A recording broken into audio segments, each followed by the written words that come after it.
This is Bruce Buffer, and this is the moment you've all been waiting for. It's time for the MMA-Holes!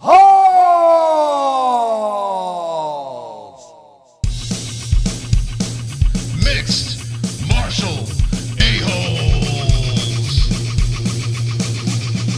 MMA-Holes, MMA-Holes, MMA-Holes, MMA-Holes,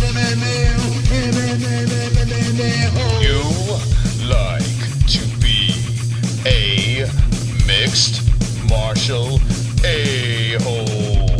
MMA-Holes, MMA-Holes, MMA-Holes, MMA-Holes, MMA-Holes. No way. From the Aunt and Uncle Studios of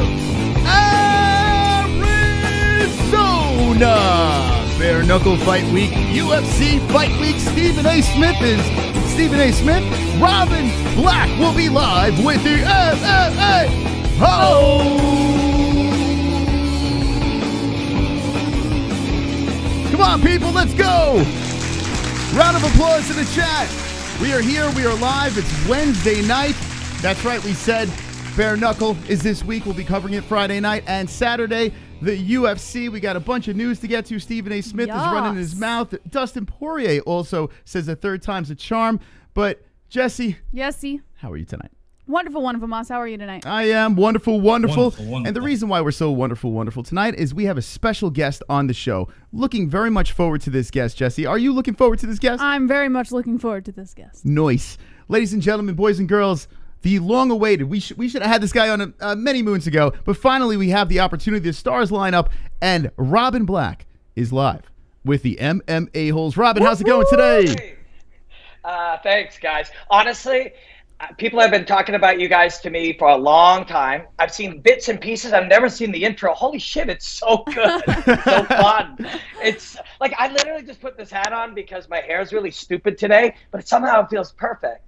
This is, yes, this is the perfect hat for this community and these hosts. Absolutely. It looks nice. Now, is that a Muppet on your head? What do we got going on there?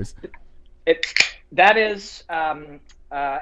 Yeah, Animal. Oh, okay. I've got, I'm really into Muppets, actually. I got one here, like an old Muppet lunchbox. I don't know why. Like, it was just one of those things I always liked. Yeah. So I got Animal on my head. So now, he's a drummer. You would be a hit with Darren Till because he calls everyone Muppets. You fucking Muppets, yeah. What's that about? Why is Darren Till calling everyone Muppets? It's a British thing, and yeah, you guys are American, right? That's correct. Yes. Yes. Where do you live again? Well, I'm from New York, hence the accent, and now we live in Arizona. Jesse is from? Everywhere, and I just now live in Arizona. I've just been everywhere my whole life. Nice. Well, everybody in England says that. It's really not a Darren Till thing. Darren Till is a British guy, and British guys call people Muppets. I think it's an insult, but fuck that. Like, Muppets are cool. Well, yeah, I think it's hilarious. I think the calling cops Muppets, I kind of want to incorporate that in my life. If I get pulled over, I'm like, here you go, you Muppet. Here's my license. Would that work, Jesse? Yeah, I guess. All right. I'll give it a shot. Anyway, Robin, it's a pleasure to have you on the show. You are a huge personality within mixed martial arts, and we like to mess around with MMA media. We like to mess around with the fighters. We like to have a good time over here. But the one thing I have to say about Mr. Robin Black is you think outside the box and you do things in a different way. How the hell does this mind work, Robin? Thank you. I take that as a very big compliment, but there is no box. The box is an illusion, right? Like, if anybody's in a box, they built it. You know, you don't have to think in a particular way. I'm super interested in the macro of how things work. So instead of having the discussion about something, sometimes I'll be like, why are we talking about this? Where does this come from? Like and I think a lot of the way I've always analyzed things is really far away and really broad, and then really, really narrow, and then really broad. Take things that are complicated, try to make them simple. Find new complicated things, make them simple. It's just I just think different, and I'm super grateful. Like, somehow a couple years ago, I was pretty sure if I did my thing, which was sometimes lonely and people made fun of you because you're different and it's weird, but if I did my thing, sometime I'd be able to make a very nice living and make all my money just doing things my own way. And literally that's what I do now. And I answer to almost nobody, and it's really fucking cool. That is very respectful. I actually look up to someone that does something like that. We have taken a gamble, a risk, and now here's what we do. It's crazy chasing a dream and achieving those goals and then making new goals. It's so much fun. I honestly think, and this is going to sound counterintuitive, but the thing when people look at something and they go, "Oh, that's how a journalist works," or "That's what Instagrammers should do," or "That's how somebody does TikTok." By the time you already see it, it's about to become commodified. Like anybody starting a podcast right now, I wouldn't tell them don't start a podcast if it's something you love, but everyone has one, and most of the conversations are the same. You guys are different. Different's good. Different means that there are, even if only 1% of the people who are interested in the big thing really love you guys, those are your people. You don't have to split them up with a bunch of other people. You have your own perspective. You do it honestly. You look at things. You have your own sense of humor. And that's the way we should all live, if we can. Absolutely. I completely agree. I had a problem with working for people. I didn't like to listen to other people. I felt I had my own way of running things. Jessie, the same way, did not like to answer to someone else, like to make her own rules. And it's refreshing. It's a challenge, though. Now, what kind of advice would you give to somebody that is looking to say, you know what, I'm sick of the 9 to 5. I want to do things my own way. What would be the first thing they should do to chase that dream? Okay. This is another weird thought that I have. But so we can look at something and somebody would say, hey, you should go to school and learn this thing. And if you do, you'll make this money. And if you do, you'll have this stability, et cetera, et cetera. That sounds logical. But actually, there's less people in the world saying, I'll just take that thing I'm crazy about and obsessively get better at it. The only way you'll succeed at anything is you got to work like fucking crazy. And the only way and I don't know you guys very well, but I'm pretty sure you guys don't work hard at anything you don't like. Oh, right. yeah, forget it. We're not motivated. Unless it's something like this, like we nonstop, like go for it. But if it's something traditional, it's a problem. Yeah, same, right? Most people, that's true. So to accomplish anything, you'll have to work super hard, but you don't work super hard at anything you don't like. Therefore, the only logical thing to work at is something you love. Right. No, that makes sense. Like, right? Like, I'm not the smartest guy in the world, or even one of the top 1 billion, but that makes sense. It will require inhuman amount of effort to succeed. You only put effort into things you love. Therefore, the only thing you should work at is something you love. That's where you start. And then from there, work some kind of day job. I had a day job for 16 fucking years. I was a hairdresser. Sounds like you. Robin, I'm going to cut you off for a second. Hold on a second. You just said you had a job as a hairdresser for 16 years. I worked a job for 16 years delivering packages. Like I'm not, this is fucking weird. Oh, what's going on? Isn't it? Are we supposed to kiss now? Like what's supposed to happen now, Robin? I don't know. Like you're far away. But, all right. Forget it. Maybe next time. But if you told yourself 16 years ago, just hang in there, do the shit you have to do, pay your bills, and don't, be a citizen, but work really hard towards the shit that you work. And I promise you in 16 or 18 years, you'll get there. Mm-hmm. It sounds like a long time, but 16 years just fucking flies by. And then all of a sudden you're doing your shit. Wow. Like it's not that complicated in a weird way. We make a lot of things way more complicated than they need to be. Okay, now ladies and gentlemen, if you're just jumping in, we're live with Robin Black. You can follow him at Robin Black Martial Arts. He's got a YouTube channel. He's got the Twitter. He's got the Instagram going. He's got the breakdowns. He's got the Bink. He's got everything going on here. What I want to do, Robin, is take a trip down memory lane because I cannot avoid the fact that you were like a punk rock glam, like crazy. I was literally going down this rabbit hole of Robin Black and watching these music videos. And I tell you what, I didn't know what the fuck I was watching. I'm going to be honest with you. How the hell did you get into the rock life? Tell me about that. So as a kid, I was an obsessive martial artist. That's all I was interested in. And my parents would drive me like almost 2 hours each direction to Winnipeg. I grew in a small town in a province called Manitoba. And they would drive me 2 hours. I was obsessed. That's all. And they'll tell the story like, Robin seemed like a smart kid, but he wouldn't really work hard at anything other than this. Then in my 20s, I discovered that like when I wore really tight pants and nail polish and eye makeup and teased my hair really big and jumped around and did jumping kicks, and I wasn't a very good singer, yet somehow I was a singer in a rock band on a record label, and started playing in a band, that I got lots of chicks. Right? Like that is the inevitable thing that surprises you. I'm 5'5". I'm not a particularly handsome man. I don't have a lot of really like strong qualities other than analyzing martial arts, and all of a sudden I played in a rock band and girls liked me. So that kind of, it kind of encourages you down that path. But I'm also like super into art, writing, being creative, trying new things, pushing boundaries, breaking rules to see what happens, attempting to innovate. So music kind of stoked all that, and it made sense. It also really helped me now, editing videos and making my, crafting words to describe martial arts, and all the things I do now have a connection to being a musical artist, and it makes my shit my shit. There's not a lot of other guys who wore weird eye makeup in rock bands jumping around in tight pants. My favorite TV show, honestly, my very favorite TV show is RuPaul's Drag Race. I think it's I honestly think that's the best television show on fucking planet. What? Please sell me on this one, because So it's really not that different than trying to become, for you guys making this YouTube channel or somebody trying to be a martial artist, you're just some individual whose life is a little different. You see the world a little different. In their case, there's other challenges, societal challenges and stuff. But these people go out and they perform. They put together looks. They put together stories. They try to break through new ideas. They're artists. They're expressing themselves.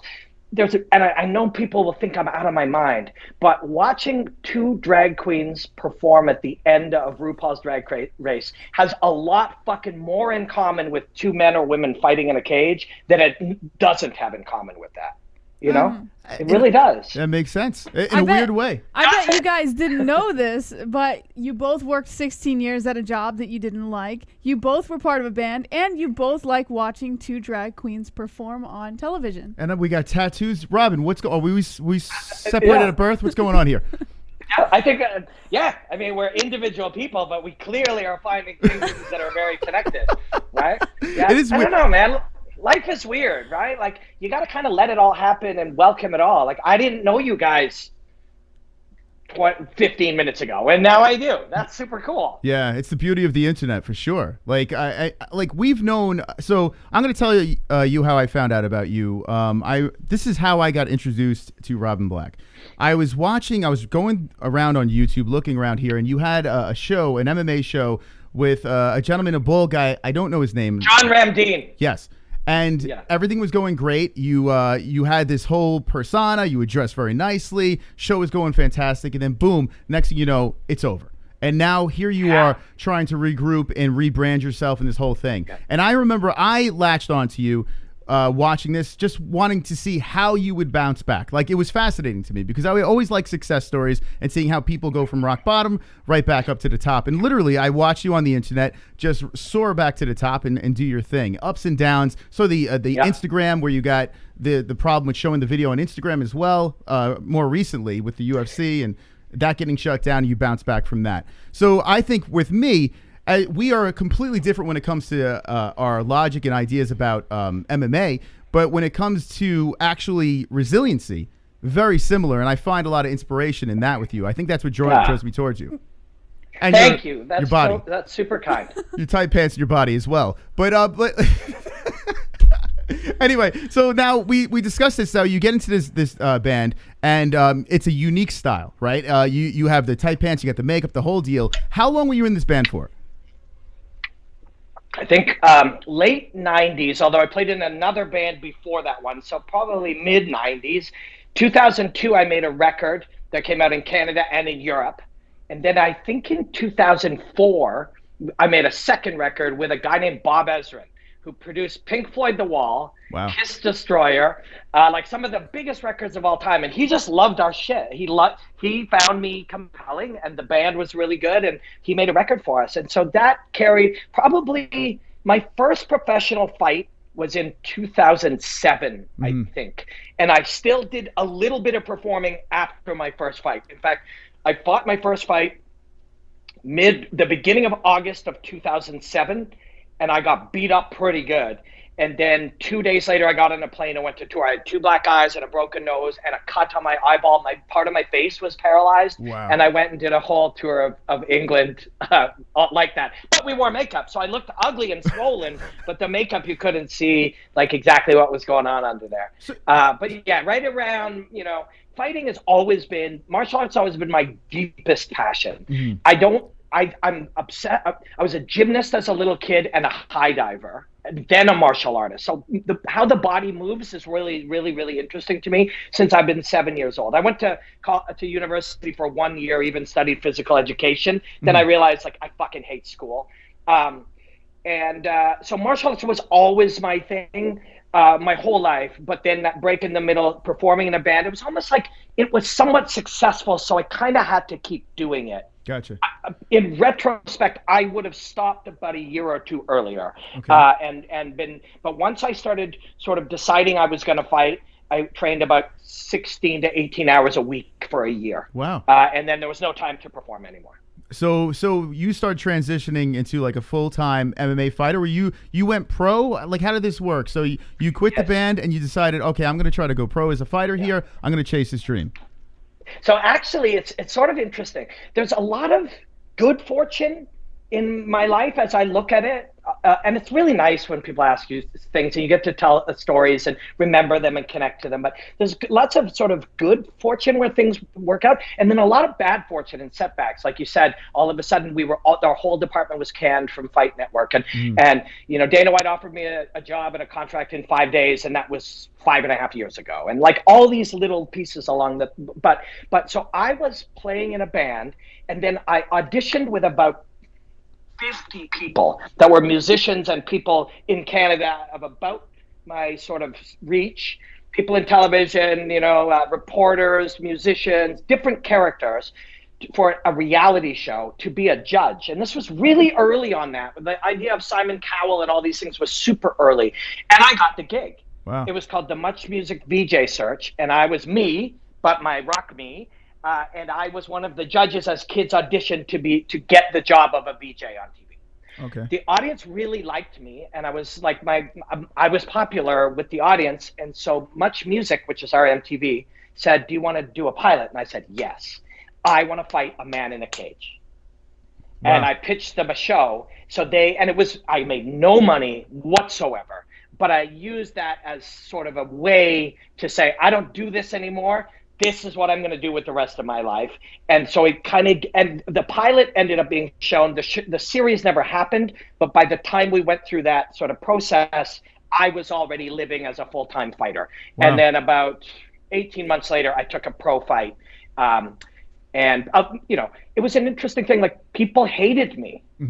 I was the guy wearing eye makeup, wanting to fight in this thing, and there was a lot of people already very established OGs in martial arts who didn't want me in there.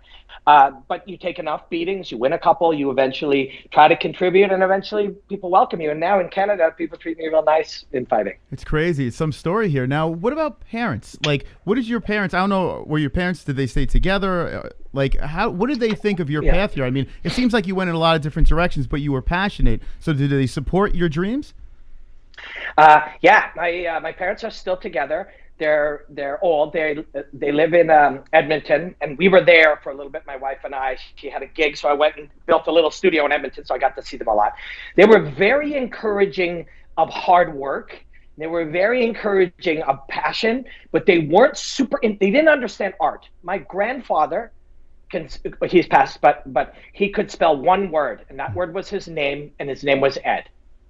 That's what he could spell. He had like a grade 2 education. Nobody in my father's family had ever had an education. And then my dad basically got right to PhD level. Wow. So to him, there's been one example in his whole life of anyone who sort of succeeded. And that person was him. And 100% of the people who succeeded in their family went to college. So me being a performer and then a fighter and stuff, that to them didn't make any sense. It was a mistake. It was like a waste of my intellect, all of these things. Now they're super supportive. But that path was a little odd. This is sort of an offshoot, but my dad actually had got a pneumonia of the heart about 6 weeks before he retired. And our whole life he had said, work until you're 55 and then retire with money, and they were moving to Mexico. And he got a pneumonia type virus of the heart, and he was in a wheelchair for 2 years until he got a heart transplant. Wow. That's 19 years ago. After that, he saw the world totally different. He didn't see the world like save your money and retire young. He saw the world like live your life, live in the moment, live experiences, learn as you go. And so that helped shape how he sees my life, I think. So in a bizarre way, I mean, it was a fucked up situation, but it actually worked out for the best. It was like a complete eye opener. It's wild. It depends how you see the world, because almost everything can be that. My dad had a heart transplant. Right? They opened his chest and took his heart out, and he almost died. But he's with you. He would probably say everything that happened in his life after that, the way he saw the world and appreciated it, was better than had that never happened. And I see that same thing with, thinking I was going to work, that my route was in the UFC, and realizing that it wasn't. Best thing that ever happened. That company I worked for, Fight Network, sort of, firing the entire creation department, best thing that ever happened, because these things led me down this path of being, I didn't have to do it my own weird way, as in nobody told me I had to, but I couldn't think of any other way that made sense to me other than literally doing it my own way. And my own way is hard in many ways, because to get to a point where you do truly honestly think different, you have to dissolve the narratives, you have to dissolve the structures and the formulas and the things that dominate our thinking. And that's a very uncomfortable process. And I feel like I'm in a little comfortable spot on the other side of it, but then I'm going to go through it again. And that's part of thinking differently. Now and by the way, we're live with Robin Black, MMA genius here on the show. I was very much looking forward to this conversation, and I have a lot of questions here. I'm going to try to. I have a quick question, real quick. In what you do now, you were talking about how not doing what other people tell you to do and stuff like that, and just kind of going your own way. Do you ever get criticism from your viewers or your fans or anything like that? Telling you basically what to do, and do you listen to them, or do you just kind of blow it off? Yes, I get it way less now. Way less now. It's a tricky one, man, because you have to be able to feel whether or if you cater too much to your audience, too much, they will shape you, and they are not easy to understand. They're all different humans. Right. So if everyone says, don't wear a pink hat, don't have fire on your thing, don't do a thing, pretty soon the masses will smooth all the sharp edges off your stuff. Your guys' whole shit, all the sharp edges is what's so awesome, right? All the weird pointy edges and imperfections is why this is so cool. So if you listen too much, especially at first, what I got a lot was people would be like, if you want more followers, you should blank. Yeah. And I literally thought to myself, I don't want more followers. I want the people who would like this to eventually find it. Right. And that ultimately ends up, you build a real, and you guys have that. Clearly you have that. So many people have mentioned you guys in so many different ways over the last year, and more all the time. You have that. But it's a great question, because yes, we serve our audience. There's no fucking question about it. But it takes a little time to figure out who your audience really is, and who they will be at their best is people who love your shit, not people who say, give me some shit that I like that Brendan does and Joe does and Anik does and MMA-Holes and whoever, MMA Junkie. All those people are great. But if you do what the audience will tell you, if you want more followers, you should. And the thing they're telling you isn't true. If you want more real, honest, good, fit humans to like what you do, and you like and appreciate them, you should do what you do. And you should figure out what that is, and you should do it as authentically as humanly possible. Yeah. Yeah, I 100% agree with that. I mean, when we started the show, I made the mistake of, and we've been doing this for like 5 years now. In the beginning, it was a complete just troll community, and we were just riding with it. And I found myself sometimes influenced by, hey, they like this, let me keep doing this. And I started realizing, no, I'm the boss. I spend all the time running this thing. It's time to, take charge. And that's what we did. And when she came in, it really made things come together nice. So, yeah, I see what you're saying there. I do see what you're saying. So you mentioned Stephen A. Smith today. I right? did, Yeah. yes. So Stephen A. Smith said, women shouldn't fight, or whatever he said. Yeah, he said Here's he the doesn't thing. want women fighting in the I octagon. kind of agree together. with him, though. No, I'm kidding. So here's the thing. When you asked sort of how this thing works, I don't even care what he said. I mean, I do, because I'm friends with Joanna Jędrzejczyk and Heather Hardy. And, I'm a big fan of Valentina Shevchenko. And I find that offensive. But I remove myself from that. I don't even care what he said. I start looking at the mechanism of him talking and people reacting. Yeah. The crazier shit he says, the more reward he gets. Because I've had very few little spats and fights in my time with friends and a little dot with a fighter or a journalist or whatever. When I have, all my shit grows. All my shit grows. Yeah. More people are engaging on all my stuff. If I was getting paid to hawk CBD or protein powder, they'd be happy. But I don't hawk CBD or protein powder, and I don't have a stomach for that. And ultimately, I don't think the long term of that is positive or sustainable. Yeah. Because the logical extension of Stephen A. Smith doing this forever is he goes so far that eventually we just say, holy fuck, that guy went way too far. Take him off the air. Yeah. That's the logical destination. Whether it's in 2 years or 7 years, if you have to keep going further, eventually you go too far.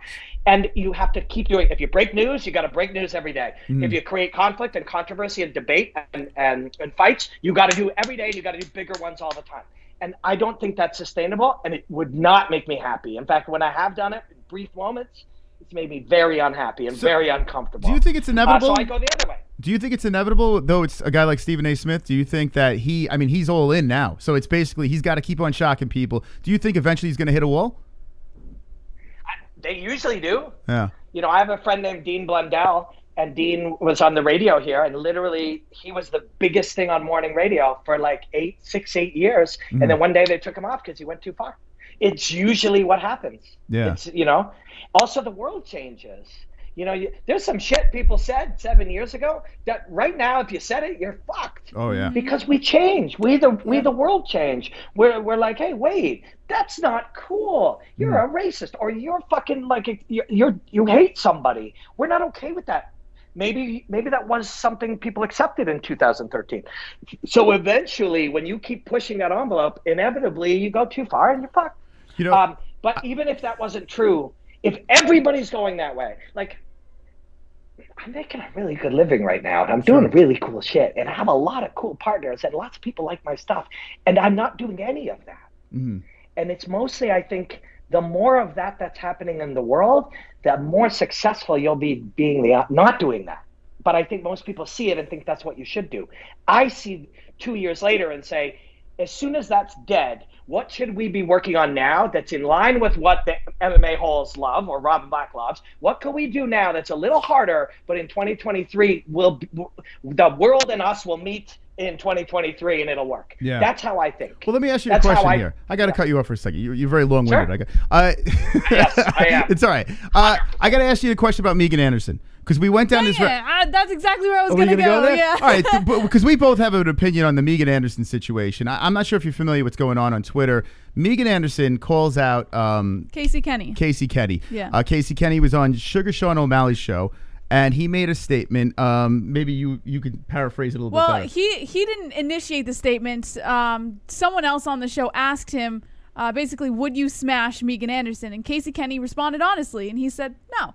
He's like, if it was she's more of a 4 a.m. or 5 a.m. or. Yeah, he dropped a little bro, bro thing, Yeah. comment over there, kind of knock it on Megan Anderson. Megan Anderson puts a post out on social media as a victim in this, and a lot of people were flying to her defense. And I know I'm like, we both, it's hard to stick on Megan's side here. I understand maybe she's had some things go on in the past, but in this current situation over here, to us, it feels like she is saying something that could potentially get a man fired. And now everyone's jumping to her defense. And I can't understand this sensitive society, when maybe she should just reach out to the guy personally and be like, hey, I didn't like that. Yeah, it's also like, we just all pile on shit. Like, so it's not just her doing it publicly, but then it's all of us picking a side. Yes. Mm-hmm. So we all just, now it's a big thing. When if we, this means this about sexism, and this means this about toxic this, and it becomes this thing, when really, if you just take the thing at the time, how she interprets words, that's her jive. That's her life. Mm-hmm. She can say, I heard something somebody said, and it affected me this way because of my life experience. Okay, that's super fair. That's her life experience. He then could say, you know what, I grew up in a world where I didn't even know shit like this was offensive. I'm sorry. I certainly wasn't trying to offend you. Mm-hmm. There was zero intent. And we should be cool. Yeah, well, that's what he tried to do. What I mean? He tried to apologize. He apologized on the tweet. He was very sincere about it. You can tell the guy, listen, he's a simple guy. Like, he goes amongst his business. He is what he is. He wears his heart on his sleeve, and he made a mistake. He admitted to it, and everyone's just piling up on him, and that's what bothers me, because I like the freedom of speech. Like, I feel Megan should have a say, Casey should have a say. We all move on, but like you said, all of us jumping on these sides over here, it's just. I don't know, man. It's ugly, and I'm guilty of it, because I am taking Casey's side here. But I'm not just taking Casey's side. I'm taking the side of freedom of speech. I feel the man really has every right to say it, and if he makes a mistake, he apologizes. You move on. That's what bothers me. If apologizing isn't a good thing, then where the fuck are we? Like, what if we can't say I fucked up? I'm really sorry. That's a good humaning. Yeah. That's being a good human. Like, good humans say, oh shit, I had no idea that was going to be a bad thing. Like, I certainly didn't mean bad intent, but I'm really sorry it fucking hurt somebody. If that's not good, then what the fuck are we doing? But it is probably okay to her, and maybe it is, maybe it isn't, but it's the rest of us. Mm-hmm. The fuck business is it of any of ours? No, 100%. Right? But also, people, like, we are in a society where these things, if you take it out of her and out of him and out of Twitter, this is people all standing outside screaming in two groups, real loud. You hear some of it, but mostly all you hear is these people are screaming something about sexism, and these people are screaming something about freedom, and really nobody did anything really all that bad. Mm-hmm. Of course it's rude to say mean things. It's always been rude to say mean things. And good humans say, I'm really sorry I fucking irritated you or offended you. Like, beyond that, I think we're acting a little irrational. But, people are irrational. We're humans. It's the day of the internet, right? That's the thing. Everything information is just thrown in our faces. Opinions are thrown in our faces. And it gets a little icky after a while. Speaking of icky, Bare Knuckle's coming up Friday night. Okay, I love Bare Knuckle. I think it's great. A lot of people are saying, "Hey, it's." We had Bruce Buffer on, and he was funny. He kind of backtracked a little bit. He said something that he was kind of downplaying Bare Knuckle, and then he backtracked and said, if it works for him, that's great. But it is a primitive sport. It is something, basically, they strip them of the gloves, they just wrap the hands, and they just beat the living shit out of each other. The faces are all mangled. What are your thoughts on Bare Knuckle? So I commentate Bare Knuckle for BKB in England. BKB, I love it. I love to commentate it. I'm fucking crazy passionate about it. And BKB has this historic element. Mm-hmm. So they're fighting with bare knuckles. But you know what we used to call bare knuckle boxing? I don't boxing. know. Yeah, well, I guess that makes sense, yeah. Right? Like, it's not new. It's before. Mm-hmm. This is how we boxed. Then once upon a time, people were like, well, maybe if we wear gloves had certain pluses and minuses, like most things in life. Gloves made less cuts. But the downside is you took more subconcussive trauma, but we didn't know about subconcussive trauma that many decades ago. And now, bare knuckles actually probably less punches are thrown and taken because of the damage to the bones of the hand and other reasons. Mm-hmm. So you pick your shots more, probably less damaging. There's certain research that says it's less damaging. What I find really interesting is, so BKFC, I haven't consumed as much of it because I am a commentator for BKB, which is, there's one on March 27th as well that I'll be commentating, and I love it. There's a historic element too. There's the old Irish travelers and the Welsh and the Scottish and the Irish. It's really cool. But I love it. I think it's great. I'm just really, think about this. You guys have been fans of the combat space for a long time. 8 years ago, there was no room for this. No. Why do we have an appetite for it now? Why do we like it? Why is it there? Why can it grow so quickly? It's weird, right? And I think the answer is, well, I think it's because there's a whole group of people. We were the early adopters of the UFC. What did we like? We liked edgy. We liked innovative. We liked different. We liked non-corporate. We liked, all these things. Now they are mainstream. They're the man. They're Coke. They're Pepsi. They're Budweiser. Now, a lot of us feel underserviced. We still love it. We still watch it. I analyze it for TSN, the broadcast partner of Canada. I still love it. But it ain't scratching that innovation, edgy, forward-thinking, violent, little bit freaky, not everybody likes it or gets it itch. Bare knuckle is. Mm-hmm. That way is. We are the connoisseurs.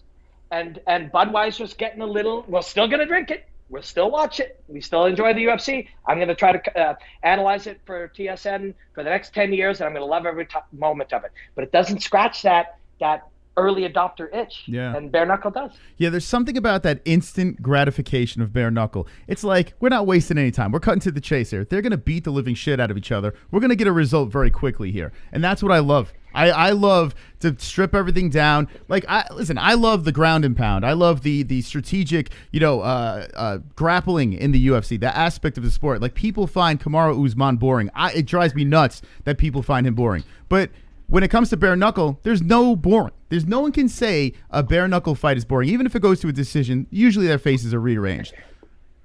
Yeah, and you're touching on the part that I think we can see, and then you go even more in depth. Like, in an environment like that, you have to be all the more skillful. Mm-hmm. It develops super quickly. Especially BKB, where when I commentate, we're at number. I mean, they've been around for more than a decade. It was first called "You Be Bad," and it was bare knuckle in hay bales in farms. Mm-hmm. And this has been the same promotion that I'm working with has been for all this time. So it's not as new in the UK. So as it's become a little bit more, people have been doing it and competing in it and watching it and analyze it, and the gyms are specializing it. It's changing very rapidly. Sure. So evasion is huge, right? How many fucking times can I let you punch me in the eyeball? Not many. Right? How many times, I'm going to get cut up. Also, I got to land real clean. There's 5, 10, 14 bones in the human hand. 14 knuckles in the human hand. Many bones. 14 knuckles. Only these 2 should make contact with the skull. Mm. That's it. So we got to fucking be pretty precise. So the skills have to develop too. So we're smashing each other's faces up. It's ultra violent, easy to understand, very visceral, but also technical. And it's got this interesting history. So it's cool, man. Like, I mean, if you ain't sold hearing me gush about it, then it's not your thing. So bottom line is, yes, you like it, correct? Yeah. But I like it, I think, for some of the reasons you do and other ones too. Mm. There is a hyper specialization that happens when we only have 2 weapons. Yeah. Do you know what? You guys follow Letway? Have you ever seen Letway? No. Letway is Burmese bare knuckle boxing. It's called the Art of 9 Limbs. And it includes the 9th limb is the headbutt. Oh, man. Sign me up. Yeah. So I'll send you a link to the show, the one I commented. I flew over to Myanmar and I sat next to a ring in a 800-year-old venue to commentate a 2,000-year-old bare knuckle Burmese martial art that has music playing along. And I go to look, I've never even seen any of these instruments, that these old ancient guys are playing these music that is music of war, while these guys fight fists, elbows, knees, feet, and headbutts in a ring. And it was broadcast on Fight Pass at the time. Actually, I think it might be broadcast. It might be broadcast on some in conjunction with bare knuckle next time. But so I'm super into that too. But man, you want to see visceral, and I'll send you a link to one of the shows. It's fantastic. World Lightweight Championships. All right, I'm checking this out after this stream. That's for sure. What does your wife think about combat sports? Is she just as interested in the sport, or does she just kind of do her own thing? My wife is in musical theater, so she's a performer. Sing, dance, act. That's what you do in musical theater. And in fighting at first, it was, boxing, kickboxing, jiu-jitsu, wrestling. Now they're all blended. There really aren't those things. We talk about them still, but they're not individual things at all. At the high levels, fighters don't say, let's use my boxing. It's just, and same thing in musical theater. You're acting, but you're also singing, and you act when you sing, and you dance when you act, and it's all blended. So there's a lot of similarities and performance. She came to a couple of my fights when I was fighting. She likes to watch the fights with me. Yeah, she's interested. She gets it. She gets my passion for sure. You guys it must be awesome hanging about. I want to do a fight stream with you guys. Oh, let's do it, man. Because you guys must be fun to hang out with. She's the best thing that ever came into my life. Seriously, because she actually sits there and watches fights. She paid me to say this, but no, she watches the fights with me, and she agreed to do this with me. She's been the best. But the thing is, a lot of people have trouble, and that's with our community too. A lot of people, their wives aren't interested in it, their girlfriends aren't interested in it. So what we like to do is get them involved. Make it fun, make it a little bit more fun here. Make the sport not as vicious.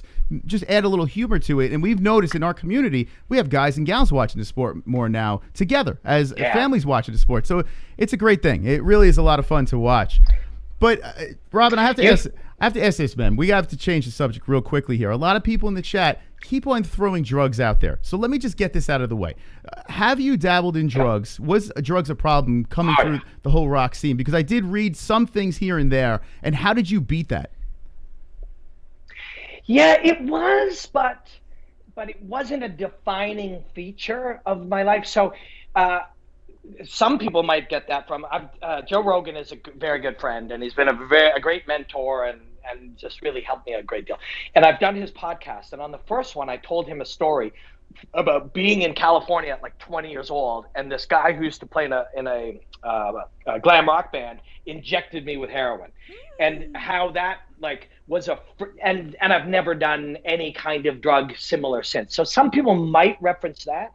But yeah, playing in a rock band, there's a lot of drugs. Wait, how does he? Wait, hold on a second. How does he just inject you with heroin? Are you just partying and he's like, "Yo, try this," or Actually, no. It was really strange. But so you're young and I was 19 or 20, and he was like a rock star. They were called Hanoi Rocks, which at the time, to me, people knew if they Googled it, the drummer died in a car accident with Vince Neil of Motley Crue. That's how some people make the connection. But they were very sort of formative band at the time, and I was at his house because from Winnipeg, a little kid in Winnipeg, I've always had these weird Forrest Gump connections to different spots in the world. It's strange, but so I meet him in a place, and then I end up coming down. His wife was sort of in rock music videos, and she was sort of his manager. They wanted me to come down and be the singer, and I was a singer in a band in Winnipeg. And we smoked some marijuana, which I hadn't even really smoked that much then as a kid. It wasn't really. It's legal in Canada now, but it just wasn't really my thing. And so we'd smoked some, and where I came from, dope was weed. Yeah. And he was like, "Do you do dope?" And I'm like, "Well, yeah, we just did." And minutes later, he's injecting me, and I'm kind of quiet and uncool, and he knows Nikki Sixx, and you know what I mean? You're just a kid, and you sort of don't argue.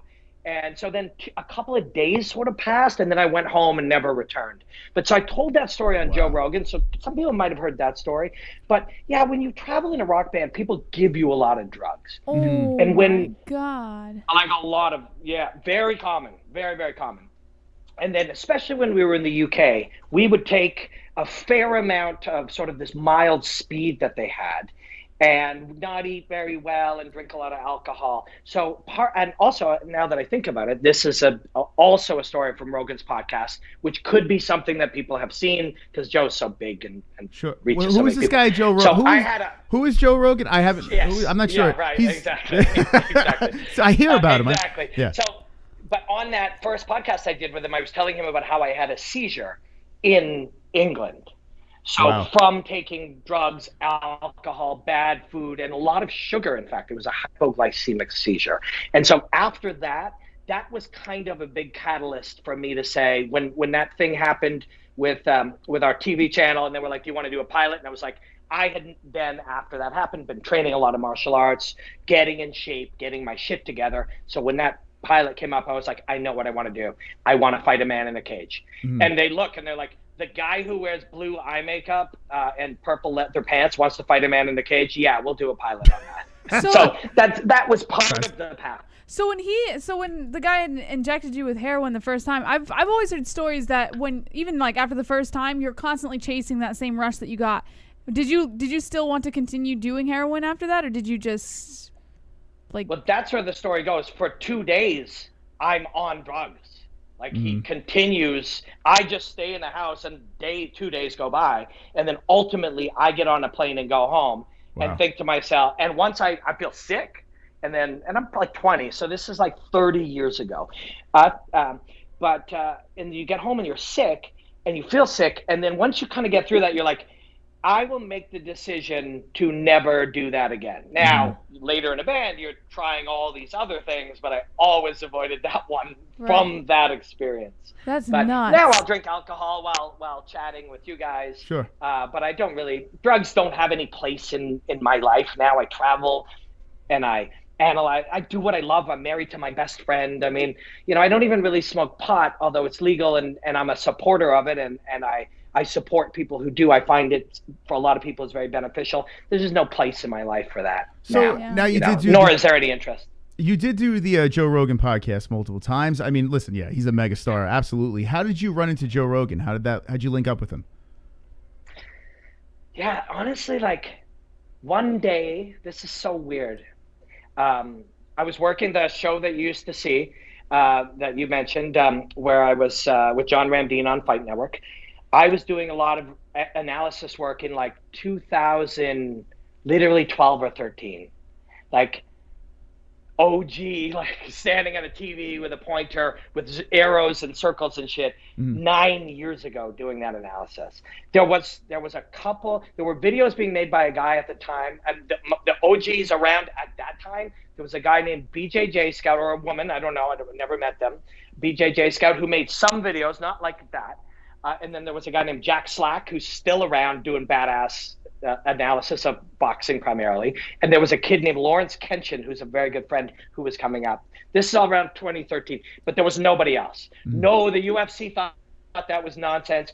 And Joe, one day, literally on Twitter, it pops up and it says, Joe Rogan followed you. I'm like, get the fuck out of here. I was like, wow, that's so cool. And I'm like telling my friends and shit. And like a week later in my DMs, Joe Rogan's like, saw your breakdown on it was Khalidov from Mamed Khalidov from KSW. He's like, I love it. And we started chatting. And then like literally he was like, next time you're in LA, come on my podcast. I'm like, this is fucking crazy. And this is like maybe 2014 or 15. And I'm like, this is fucked up. But he literally just really liked my stuff. Wow, that's awesome. Which is so cool. Like he's just a person who likes some artists or some people's work, and he liked my shit, and he was like, come on my podcast. I was like, well, I might be in LA on one of these days. And on my fucking birthday, he DM'd me and said, cool, booked, I'll see you on whatever, August 19th.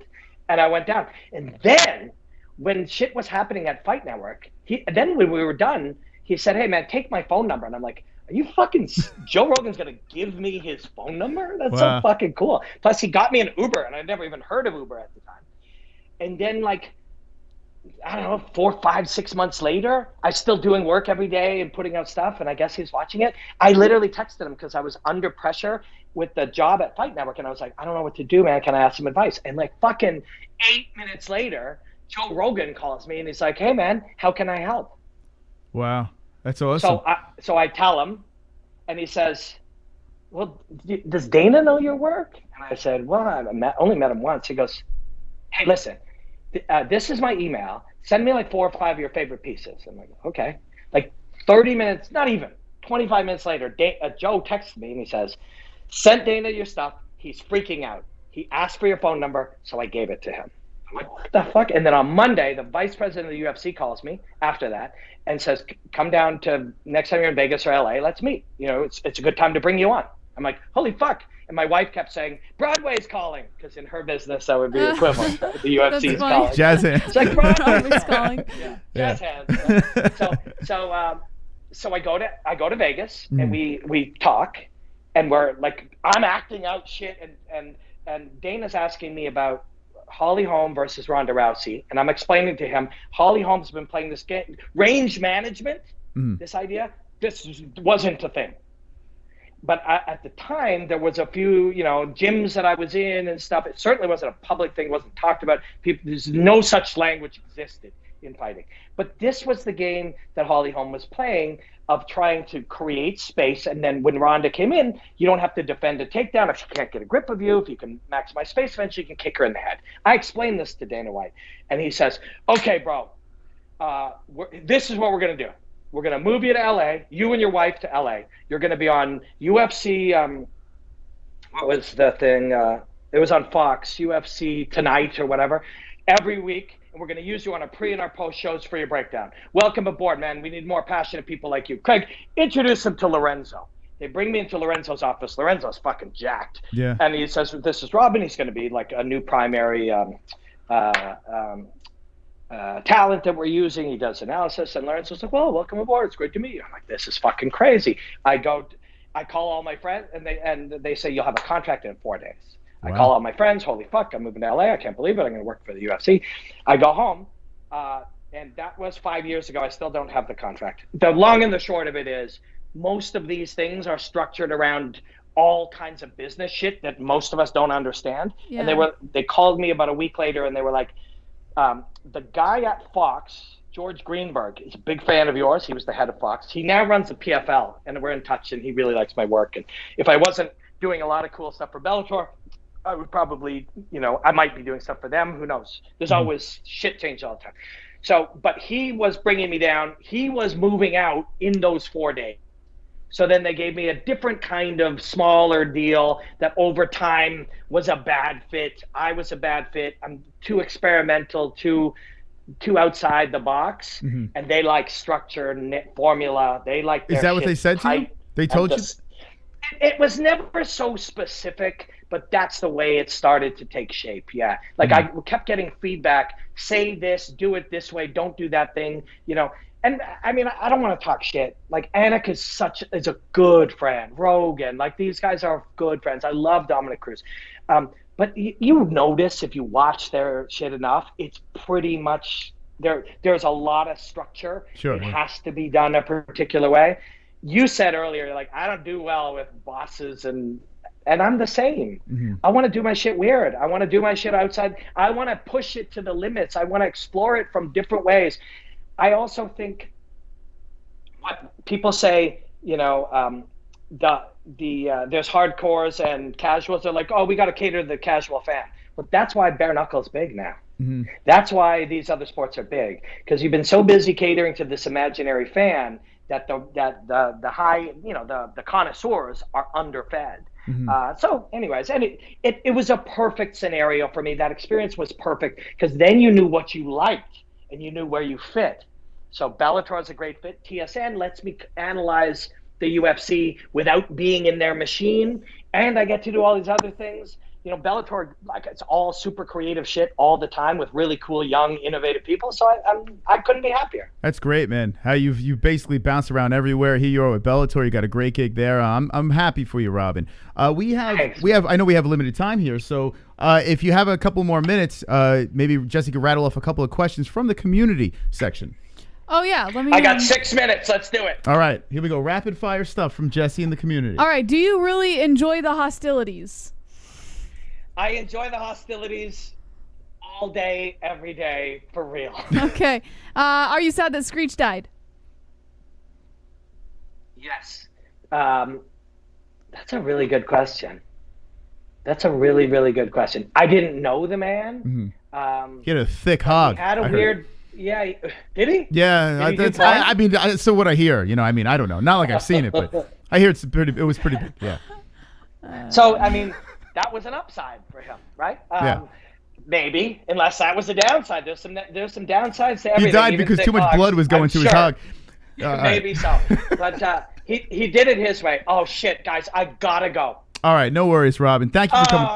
Okay, let's do this again. A lot of love, guys. All right. Appreciate it, Robin. Thanks for the call, man. Appreciate it. Bye. It's Robin. We ended on a screech question. In a thick hog. Yeah, Robin. Yeah, listen, he's running around. He's got a lot of stuff going on. So the fact that he took some time out of his day, he got to get out of here. We should have like the Apollo clown come in. He had some more fucking questions in there. Anyway, we got to get Rob. Let me know what the ones in the chat if we got. I got like I'm thinking it's crazy because listen, Robin likes. How many fingers is too many fingers?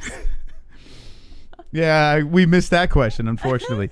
But yeah, Robin has, he has a lot to say. So we definitely have to try to get him on for a longer period of time, and we can really dig deep. I mean, the rise up, from the band to the MMA world, fighting, and then actually as an analyst, it's interesting. And the thing that gravitated me towards Robin Black was the fact that he's bounced back so many times.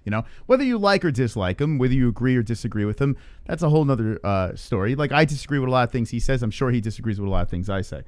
But the fact that he's resilient and he's successful is pretty interesting. Anyway, we got some fights coming up. Yeah. This Friday night, bare knuckle, and we have Overeem versus Volkov. We spoke a little bit about the Stephen A. Smith thing. Sean O'Malley is he's got a fight. Yes. Excited about that. Dustin Poirier is talking about the trilogy. We'll cover it all. So now we're gonna get into the news over here. I apologize. I saw the 2 donations. One of them. Well, let's play them here. Sorry about that, guys. Wonderful. This is from D Rest. I have 2 questions. one donation, sorry. Did GSP start seeing intergalactic aliens after hanging out with you? Also, is it just a coincidence that Robin Black anagrams to brain block, or are you well aware of your genius? Robin, I mean, D-Rest, I promise I'll ask that next time. Thank you, man. Appreciate that. And here comes Kainoto. Wonderful. Lamau, what the fuck, Jesse? You had to God with the screech question? MJ had a legit Q and I wanted to know about the Brian Callen incident. Glad Robin heard that question and bounced. Listen, I was just going down explain the yourself. list. It's not She like starts with screech. It's not like I lined up what questions are where. I literally was just going down the list. Did you see his face when you asked it? He was like, but then I said the thick hog doesn't help. That didn't help either. So it could have been my fault as well. God. It was like a Oh roller my coaster God. ride, man. I tell you what, I like him though. Yeah. Now that we he's got to fun. know him, I actually like the guy. He seems like a really nice guy. Really good guy. So He's I would like he's to a have him fun back dude. on. All right, let's get into the first story, Jess. What would you like to start with here on the news? All right. And thank you to the donations, guys. Appreciate that. So Stephen A. Smith, he doesn't want to see women fighting in the octagon. Okay, so now Robin touched on this briefly. Yeah. Okay, it's kind of ironic how he doesn't want women fighting in the octagon, and then we have this bare knuckle thing happening when Paige Van Zandt is headlining the card versus that Hart chick. What do you think? You might agree, Jesse. I know you keep on saying you don't like these women fighting. Well, let me quote what he says before I tell you what I think and why. Okay. So he said, first of all, I love it. By the way, don't take this headline out of context. A lot of people are hearing him say, I don't want to see women fighting in the octagon, and immediately jumping to this misogynistic point of view. They picked the juicy part of the. So allow me to read exactly what he said before people jump to that conclusion. But read it in Stephen A. Smith's voice. I can't. He said, first of all, I love it. I think there's an awful lot of women who are incredibly qualified to do the jobs they're doing. Where I jump off the bandwagon is where they try to engage physically. For example, I don't ever want to see a woman boxing a man. I don't want to see that. I don't want to see a woman in the UFC fighting a man, even though there are some women out there that will kick the dude's butt. Now, this has happened. We've seen it in MMA before, women fighting men. when I think about pugilistic sports, I don't like to see women like it. I wouldn't promote legislating laws to prohibit them from doing so, but I don't want to see women punching each other in the face. I don't want to see women fighting in the octagon and stuff like that. That's just me. What I adamantly would be against is them fighting men.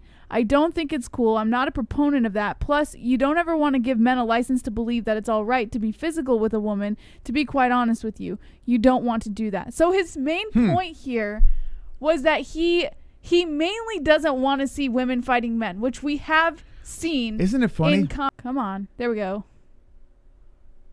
That's weird. We saved it. That was fucking weird. What the hell happened? I don't know. It's really weird. So I would just leave them both open, honestly. They're both streaming. That's all right. I guess not. Got it. Sorry, guys. So we have seen in the past women fighting men. Ah, we're gone. What the fuck happened here, Justin? Oh my God. Women fighting men in combat sports. Just recently, actually not too recently, it's more of a couple months ago. Do you remember the story about that really small girl who fought the 400-pound man, and she beat him, she knocked him out? Yeah, so this actually bothers me a little bit. But what his point was is he most specifically doesn't want to see men fighting women. I know. That's why this bothers me. But he did say he also doesn't like seeing women punching each other in the face. Yeah. And that's where it became like a huge uproar. So yes, he is uncomfortable watching women punch each other in the face. But his main gripe is he doesn't want to see women fighting men. Right? That's what he's saying. So people are taking what he said, right, and they're just putting it. They're picking pieces of what he said, and kind of twisting it in a way where he's getting the headline and he's all over the place. And it's kind of crazy. Someone like me fell into the trap too. I see the headline and I'm like, what the fuck? This is a problem, man. We're not listening to what these guys and gals are saying out there, and then we're just jumping to conclusions. And here's just another case of fake news. Stephen A. Smith can watch women fight. It's not really fake. Like, he doesn't like seeing women fight. It's not his cup of tea, but he also said that he would never propose like any sort of like legislation to prohibit women from fighting. He just prefers not to watch it. He's not going to put anything in place if he were ever in that position of power to stop them from fighting. And I think that's perfectly okay. Everyone has their own opinions. I agree with them. I don't like watching women fight. That's my opinion. There's a lot of people who love watching women fight, but am I going to step in and try and petition and put things into place to stop women from fighting? No. I'm not gonna fucking do that. I don't know. I think they took someone's genuine opinion and they tried to make it like he's this misogynistic devil. You got to get a headline. That's the thing. You got to twist it, and you got to push your agenda. If you don't like a certain personality, you put it out there in a certain way where you make them look like an asshole. Now, Stephen A. Smith has looked like an asshole many of times on his own, but in this case over here, not that bad what he said. Like, it really isn't. It wasn't horrible. It's basically not like, blast you, UFC, for having female fights. This is terrible. It's, he's not really saying that. And I'm not even the biggest Stephen A. Smith fan. In fact, I can't stomach the guy. I'm not like him either. But in this case, I could come to his defense and say, we're blowing it a little out of proportion here. Yeah. I think it's, come on. Shout out to let's back off. Everyone is in this world of sensitivity where, like, God forbid someone says something. We're gonna rip a few words from an entire fucking paragraph and throw it on the media and expect everyone to buy what we're saying and be sensitive about it. No. It's a little much, guys. Yeah, anyway, if you're just jumping in, we have Robin Black on. He did a nice full hour with the MMA-Holes. If you missed it, go run it back. I saw a couple of nice comments in the chat. I also saw some people, of course, there's going to be some trolling and this and that. And I hope you guys enjoyed, no matter what, whether you liked the interview or not, you enjoyed our company. We are tossing the idea back and forth of doing our interviews pre-recorded. I don't know. I'm trying to figure out what the best fit is. I like doing it live. I like the fact of people tuning in and seeing something raw. Even if you don't like where the conversation's going, we're going to do it different. And I think our conversation with Robin Black was different. Usually when you see Robin Black, he's spewing a lot of stuff like about breaking down fights and all that stuff. And you could find that everywhere else. We wanted to learn about the man. We wanted to learn what makes him tick. So if you don't like that kind of content, let us know in the comment section down below when the stream is done, whether you would like us to pre-record, upload separately, or do it live mixed in with our shows. Because I do want to have your feedback on that. It's what you guys like. Let's get back into the news. Jesse, what else do we have? All right. So Conor McGregor is buzzing at the prospect of fighting Dustin Poirier in a trilogy match. Okay. Yes. Some people are going to be upset about this, Jesse. All right. So here's what he said. This is the words of Conor McGregor. In fact, you could probably click that. Okay. We're zooming in. Is that what we're doing? I mean, you don't have to zoom in if you don't want. You just click the picture so you can see what he said. There we go. All right, so this is from Conor McGregor. He said, some highlights from my last fight. What a trilogy I now have on my hands. Exciting. With a handle on the leg kicks, I will get back to having fun in there. I was in second gear cruising this fight. Best condition I've ever been in. After the wrestling and clinch exchanges, my shots still held their pop. First time for me with this, so I am very encouraged to keep going. It was the first time I did not use nor need the stool between rounds also. I did need the stool after though, that's for sure, as well as to this day loads and loads of Tittle Sport recovery spray. This stuff is truly magic, by the way. All the swelling, bruising, and pain in my leg has literally vanished using it. Try this stuff if you are in pain or banged up. Doesn't work? I'll personally refund you. This stuff is magic. Tittle Sport. Plant-based cryotherapy spray. First and only one of its kind. God. Magic. And then he continues on by saying, I am extremely happy I did not... Wait, no. Wait, hold on. I am extremely happy I did not need to use the stool between rounds here. Anyway, another first for me. I am most certainly on the right path despite the loss. I am on the correct path of evolution. Oh, man. Thoughts on the bout? I enjoyed racking up some more time inside the famed UFC octagon. 40 seconds in 3 years is all I'd had up to this bout. I was savoring every second and enjoying my work. A little single disciplined in my approach and stance with mostly boxing. It's what I get for picking this bout and opponent as a precursor to a boxing match against Pac-Man. I deserve to get the leg kicks off or kicked off me going in with this thinking. This is not the game to play around with. Besides this, though, my shots were sharp and I was in full control. Albeit the leg attacks were building up on me throughout the course. 18 in total thrown at me with the final one buckling my leg fully. That was that. The peroneal nerve compromised. Fascinating. I love this fucking guy. First time to experience it. Then a tremendous finishing flurry by my opponent. Hats off. A well-fought fight by the Diamond.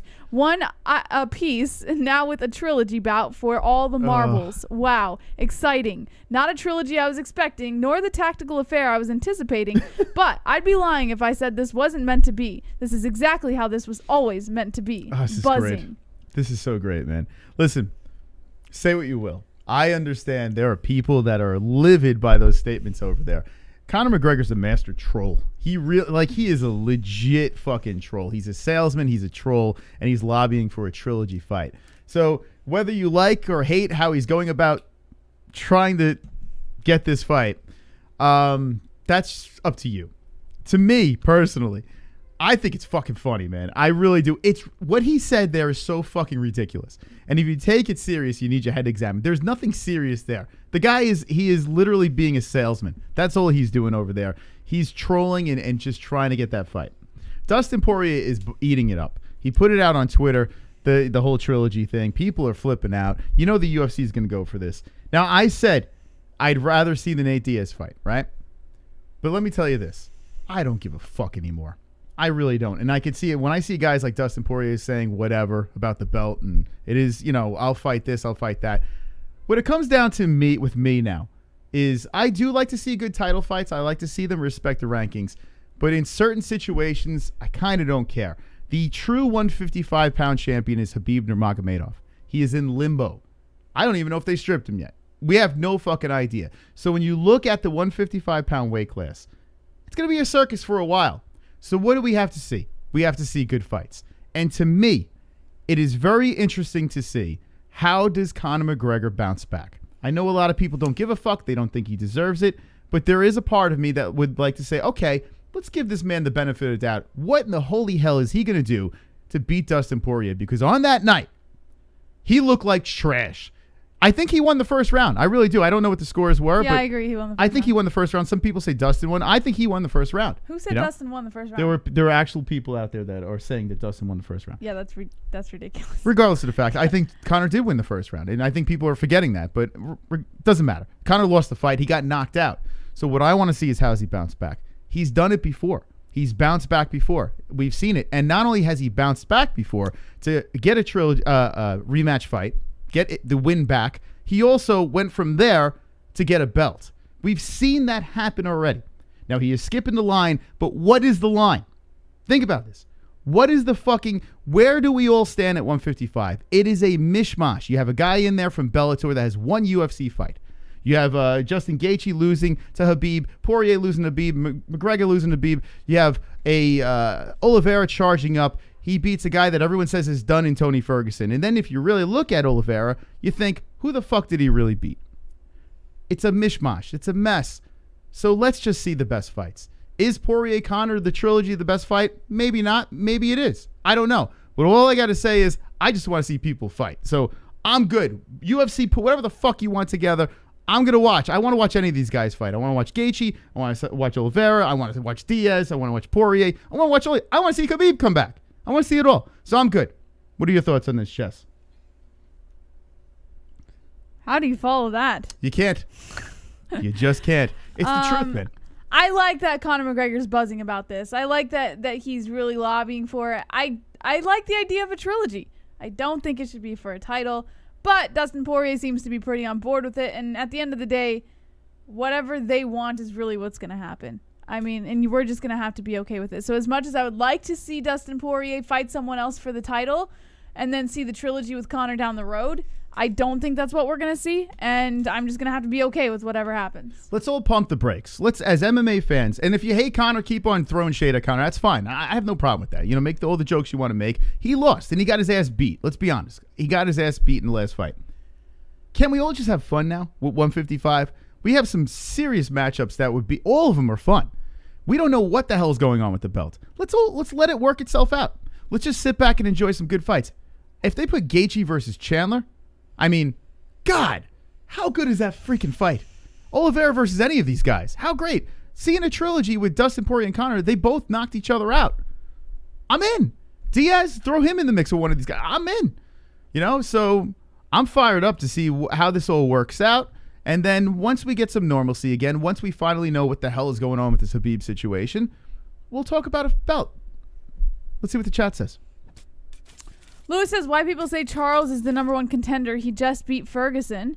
Casey Schaefer says, UFC handpicking next champ at 155. Call Me Force says, 155 tournament. Pacific Loon says, Khabib versus Artem Goat. Uncle Rogelio says, Conor versus Tony. We can see where they're both at. Uncle Champ says, but he got his ass handed to him. I'm cool with Conor Tony. Are you cool with that? I'm actually cool with that. I'm down with that. Like, I think both guys, people are saying are on their downcline. But here's the thing. It's never going to happen. It's never going to happen. Come on, guys. You wouldn't want to see that fight? Back when Tony was a little more put together, yeah. Yeah, I would. I would Listen, want to see it's not going to happen. Conor Tony, I see that as way at the bottom of the list. It's not going to happen. Would I watch it? Yeah. Fuck yeah, I would watch that. I mean, that would be a mess. Like, it'd be a hot mess with those two going at it. And honestly, you can make an argument that Tony Ferguson might be able to beat a quote-unquote declining Conor McGregor. And do you think he's declining? Listen, Tony's way more active than Conor. Do you think Conor is declining? Honestly, okay. You're asking a Conor fan. You would have never said this a week ago. You're asking a Conor fan. I am ride or die. I've said this a million times. When it comes to my picks, there are certain fighters. Never listen to me when I have these fighters on the table. A Black Beast, a Conor McGregor, was a DC. Uriah Hall is another one. Like these weird, like these fighters, if they're on the table and I make a prediction, don't go with it. Is Conor McGregor declining? No, he's not. He's what, 32 years old? No, he's not declining. I'm going to say it, but I'm a fan. So listen, I don't think he is. I think Conor McGregor can bounce back and be something special. I do. I could be wrong, but I'm a fan. I'm speaking as a fan. You are wrong.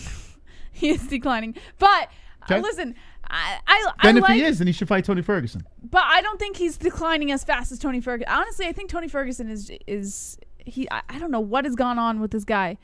But I think Tony Ferguson has declined tremendously faster than Conor McGregor. Let me just say this, guys and gals. To the people that are just jumping on the Conor's declining bandwagon, clearly there is a recency bias because you don't know Conor's resume. When Conor is quote-unquote on the decline, he always bounces back. He's never not. So I'm telling Does you right Tony now. Ferguson bounce The back? people saying that. Now, Tony Ferguson, we haven't had evidence. Tony Ferguson was on a massive winning streak. But what do you think? Could Tony Ferguson The bounce only back? evidence we have is Tony winning. We have never seen Tony on a 2-fight losing streak. We've never seen it. Okay. So, yes, I would say, yeah, he's on a decline. If with Conor McGregor, what's the evidence? He loses a fight, he gets finished, he bounces back. Right. Not only does he We've seen it before. Not only does he bounce back, but then he wins a title. Right. That's what Conor does, right? So yes, I get what you're saying. We've seen it before with Conor. Conor can be on a decline and then come right back up. Yes. Kind of like the stock market, right? it's not even a decline. But Tony Ferguson, if you mean to tell me that Tony Ferguson's on a decline and he cannot bring himself back up, then that fight makes no sense. I like to work with evidence. In the evidence with Tony Ferguson, we have no evidence of Tony on a 2-fight losing streak. But in your so all we see give is me your this. sole opinion then, since you have no evidence and you cannot give it based on fact. Your sole opinion. Do you think Tony Ferguson can bring himself back Here's up? what I think about Tony Ferguson. I think Tony Ferguson can be competitive, but I think when it comes to the top 3 guys in the weight class up there, no, he's not beating him. He's not. He can be competitive and he can win some fights, but he will not get a belt. I agree that he won't get a belt. He won't get a belt. I mean, he had one. He had an interim. But right now, I don't see Tony Ferguson. I don't see him beating Poirier. I don't see him beating. He already lost to Gaethje. Oliveira got smashed. You know, the top guys, even Chandler, although Chandler would be interesting. But I think Chandler might beat him too. You know, think he just Chandler doesn't. would beat Tony Ferguson? Listen, that's a tough one. We don't have evidence. Like, we have evidence of him in Bellator, and he was a champion, and he looked great against Hooker. But really, how good is Hooker? I've never really been on the Hooker train. Tony versus Hooker, very interesting. Well, remember after Hooker lost to Chandler, there were a lot of people coming in saying that Hooker was a B-level fighter, which was fascinating to me. Listen, that people were saying that. A lot of people criticize how I felt about Hooker, but I've been pretty on the money. I don't think. Do you Hooker's think that he's a good. B-level fighter? I don't think. Honestly, listen, I think he's good. Don't get me wrong. I think he's a good fighter. I think he's a top-tier fighter. But when it comes down to getting past over the hump, Hooker's not going to do it. He's not. So you're saying you think he's a B-level fighter? Not a B-level. I just think he's there. Gatekeep. Not even a gatekeeper. So you think he's right on the line He's before a gatekeeper. of being top? Oh, that doesn't make any sense. He's to me. good. But honestly, what did we see from Hooker? Like, we've seen him knock some fools out. We saw him look great against Ally Quinta. But when it comes to the top guys, right now, maybe Hooker can get back to the drawing board and bounce back. But the evidence I have, I don't see it. I don't see him beating some of these upper echelon fighters. You know? Listen, he's an average fighter. He's no Robin Black, Jess. What about Gaethje Conor? Gaethje versus Conor, I would really like. I would like to see that too. Who wins? I got to stick with my boy. Okay, logically, who wins? Got to stick with my boy Conor, You're man. just saying Conor because Conor comes back. If Conor doesn't drag his family all over the place, Conor wins. But if he starts, if the kids are on his Conor shoulders, can get knocked out now, and Gaethje has that knockout power and that brute force he likes to come forward with, and he just puts himself in that position, in that line of fire. some people say Khabib stole Conor's soul, right? What if he stole Gaethje's? He stole his groove. Think about it. Gaethje. What do you mean? Gaethje looked great in that first round, right? He did. He looked really good. He clipped Khabib a couple of times. Khabib says he's never been hit that hard, but the way he went out, like Gaethje just gassed out and literally just gave up, right? He just literally just got his soul taken from him. What if Gaethje comes back in his next fights and he is not the same person? What if Khabib sucked the life out of him? We've seen it happen to other fighters. You're talking about two completely different fighting styles, and Took it out of Conor as well, though. But Conor came back and beat Cowboy. So I think you would have more of a valid argument with that point if Gaethje were coming back and fighting an opponent who likes to be on the ground. But Conor is not going to be the opponent that takes Gaethje to the ground. Like, that's not going to happen. So Gaethje's not going to come back with some fucking chip on his shoulder. I don't know. Like, completely defeated because Conor he got beats taken Gaethje out by one of the best grounded opponents. Like, if Conor doesn't that drag doesn't make any his sense. family around and make balloon animals and all that stuff, and look at this, Junior, sign this. You know, just keep the family aside. You love your family, that's great. I respect that, being a great dad. But trotting them around fight week is a complete distraction. Go into your camp. Go home to your family. Go into fight week without your family there. Have that warrior focus. Conor McGregor needs the warrior focus again, in my opinion. I just don't think Conor came in good.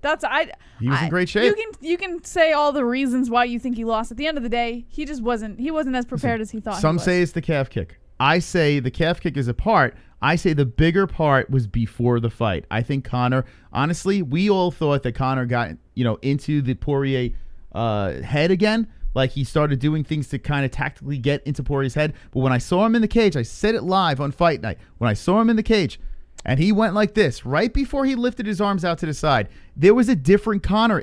I saw the nerves. I said it live. That's and like I'm telling you right now. mental. That's a mental Because state. his family was like, there. He had his family's weight on his shoulders. Trust me on this. I see these things very deeply. I see inside the soul of Conor McGregor, and I saw a different man in that cage. Yeah, I'm not going to get back into that one with you. I disagree. I can understand where you're trying to come from, but I disagree completely. I think Conor was just not as prepared as perhaps he thought he was. Well, I don't want to talk about Conor McGregor anymore. All I want to say is this. Dustin Poirier is making it almost become reality here. We're one step closer to seeing the trilogy. And the question is, chat, do you care? Do you want to see that trilogy? And I understand if you don't, but if the UFC is like, we got to settle the score here. We have to find out who indeed is the guy. Who's the top dog? 1-1. Both got knockouts here. If they make that trilogy fight, are you in or are you out? Let us know in the chat. Jay-Z says no. Two Joints, no. FVG, no. The Beast says yes. West Coast, not for the belt. Apostle says yes. SpongeBob says, let's talk about how Triple C is extremely short. The Beast says Conor beats Dustin. Uncle Mike says yes. Who cares says when you fight along enough and gain the top, some fire inside dims a little. Let's see. The Lil T says yes.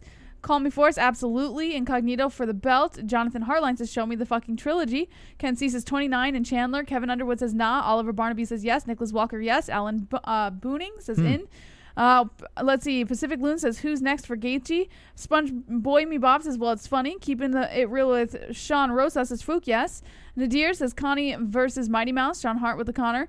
Lil T is laughing in the chat. Life and Logic says Conor is money. David Agil says DP beats every version of Conor now. Moronic Emergency. Conor changed his style to more boxing instead of his kick style. And Uncle Yash says Conor used to be crazy hungry. You can't fake that. Okay, so we'll see. I think a community poll would be good on this one. It's an interesting topic. Like seriously, I think this. I think a lot of people, they don't think he deserves to fight for a belt. He just came off this loss with Dustin Poirier. He didn't look very good. Got knocked out for the first time. So he doesn't deserve it. He's got to get right back in there. He's got to fight someone else and work his way back up. I understand that. But like I said before in my whole little speech, the 155-pound weight class is a circus right now. Enjoy the circus. Put your popcorn in your mouth and let's see what happens. Let's see how it all works out. And I do agree with the point that, as much as I miss Khabib because he's just straight up one of my favorites, as much as I miss seeing him gone, I do agree that now the 155 division is extremely fun. Yeah. Because it's not like with Khabib, to me, I know to some of you guys maybe he's not, but to me, was a very lovable fighter. And I loved watching him fight. Even but you always knew he was gonna win. You always knew. There was no nervousness, no question that someone was gonna get the upper hand on him. Now, having that belt open and having this whole array of great fighters at the top tier again, and it does make for a more exciting year for the 155-pound division. Absolutely. So I do agree with that. It's like a party again. Okay, guys, I just want to hold on. Let me see if I can. So I saw a super chat came in. I apologize. I don't know why the fuck. It's because when you shut on your OBS, this glitched out, so it's not. See, it's not refreshing anymore. All right, let's see. So, yeah. Try something here. You might need to put a new alert box. Fucking A. All right, we're gonna read something really quick. Hold on, let me just try to do something here. This is so fucking annoying. I literally changed a whole bunch of shit over here, and I do not know what the hell happened. But I will fix this. There's a super chat that came in, and I am going to try something. Let's try to do this. Old Charlie Olives, 155 champ. Shawnee. So it's interesting that you say that. So we've had, in the beginning, when Dustin Poirier first won against Conor McGregor, everybody was saying Charles Oliveira. Now, people I'm seeing are a lot more tossed. Some people are saying, why give Oliveira the shot? Because he just won once against Ferguson. I'm going to try to do something. I'm sorry, Jess. Let me try to shut this down. Are you sure you want to do that, Moss? I don't, but I don't know. It's just annoying that that's not there because that should be there. So what if I shut it down, go back, turn it back on again, and let me give it a go? Maybe that's not a good idea. That's fucking stupid, man. All right, this is crazy. All right, let's do this. All right, sorry about that. 8-fight winning streak. Chandler has range, says Josh Ebram. Stop in traffic says bathhouse time. SpongeBob says all these leg kicks these days. What happened to a bit of good old Biffo? Who cares? Says reboot. Dylan Byrne says buying toilet paper. Oliveira's big wins are Tony Ferguson and Kevin Lee. All the other wins were against mid-level fighters, says Brewster. So then, Brewster, you tell me. I see a lot of people are saying that. So then you tell me, Brewster, who fights Dustin Poirier for the title? Who's it going to be? If it's not going to be Oliveira, what is your lineup? And Moss, you could fix the chat for me so I can see what else is being said. Thank you. Ban leg kicks. What?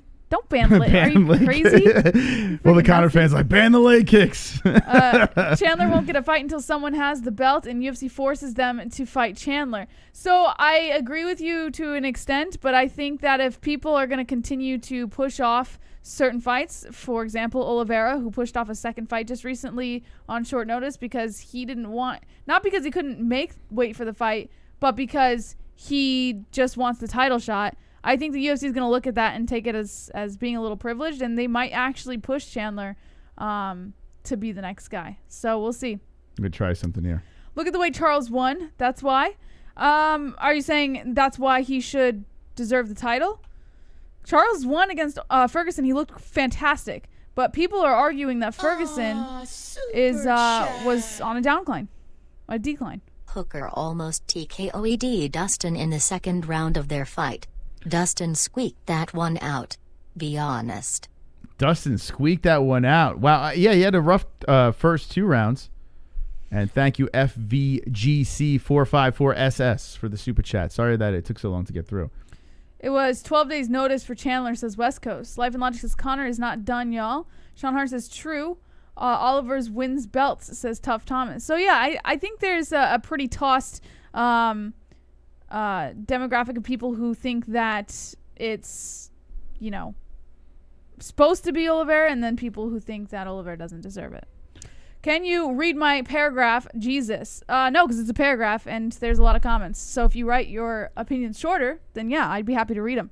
But if you're spamming a whole paragraph in there, I'm not gonna read it. Squeaked. The only thing squeaky was Conor's wheels. Whoa. Moss, what do you think about that? Listen, you can't talk to me right now. I'm just trying to do something here. So it's all you, kid. All right. Dustin is a better fighter than Conor? Yeah, I guess you could argue that. I mean, Conor won the first one, Dustin won the second. You can't really say that yet, right? Dylan. Something really beautiful about watching Justin's comment not getting read and watching him copy then paste it over and over again. It's like wearing an old pair of pants and finding money in your pocket. Something really beautiful about watching Justin's comment not getting read. Oh. Because listen, I'd be happy to read them, but if you're writing a whole fucking paragraph and spamming it in there, I'm not gonna. It's just there's too many comments. Yeah, usually, I mean, Justin, you live stream. If someone's going to spam the same shit over and over again, like, I'm not going to read it. Eventually, you're going to be like, yeah, shut up. So, I mean, like, if you didn't live stream, you would know what we're talking about. Do you think Charlie beats Islam Makhachev?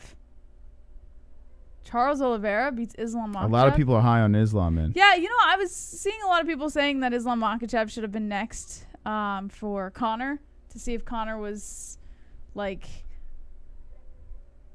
done, I guess, but I can't imagine Conor winning against someone like Islam Makhachev. Let's get into the next story here, Jesse. We have another one here with Corey Sandhagen. Got a big fight coming up. Yeah, Corey Sandhagen, according to MMA Fighting's Damon Martin, is excited to see how he stacks up against future Hall of Famer Frankie Edgar. A quick look at the bantamweight rankings will show that Corey Sandhagen didn't have a lot of options available to him after knocking out past title contender Marlon Moraes in his last fight. Currently sitting at number 2 in the division behind only Aljamain Sterling, who is about to compete for the 135-pound title in March. Sandhagen knew he was going to have to face somebody else in the division before hopefully earning his own chance to vie for UFC gold. Initially, Sandhagen, who's 28 years old, asked for former champ TJ Dillashaw, the two-time bantamweight champ, just recently received clearance to return to action after a 2-year suspension for a violation of the UFC's anti-doping policy. Instead, Sandhagen drew Frankie Edgar, a former lightweight champ that just recently debuted with a win at bantamweight following a back-and-forth war against Pedro Munoz. While Dillashaw may have been the higher-profile opponent, Sandhagen didn't express a single bit of disappointment to see Edgar's name on the other end of his contract. Edgar has built the kind of resume that almost any fighter on earth would dream about when starting a career in the UFC.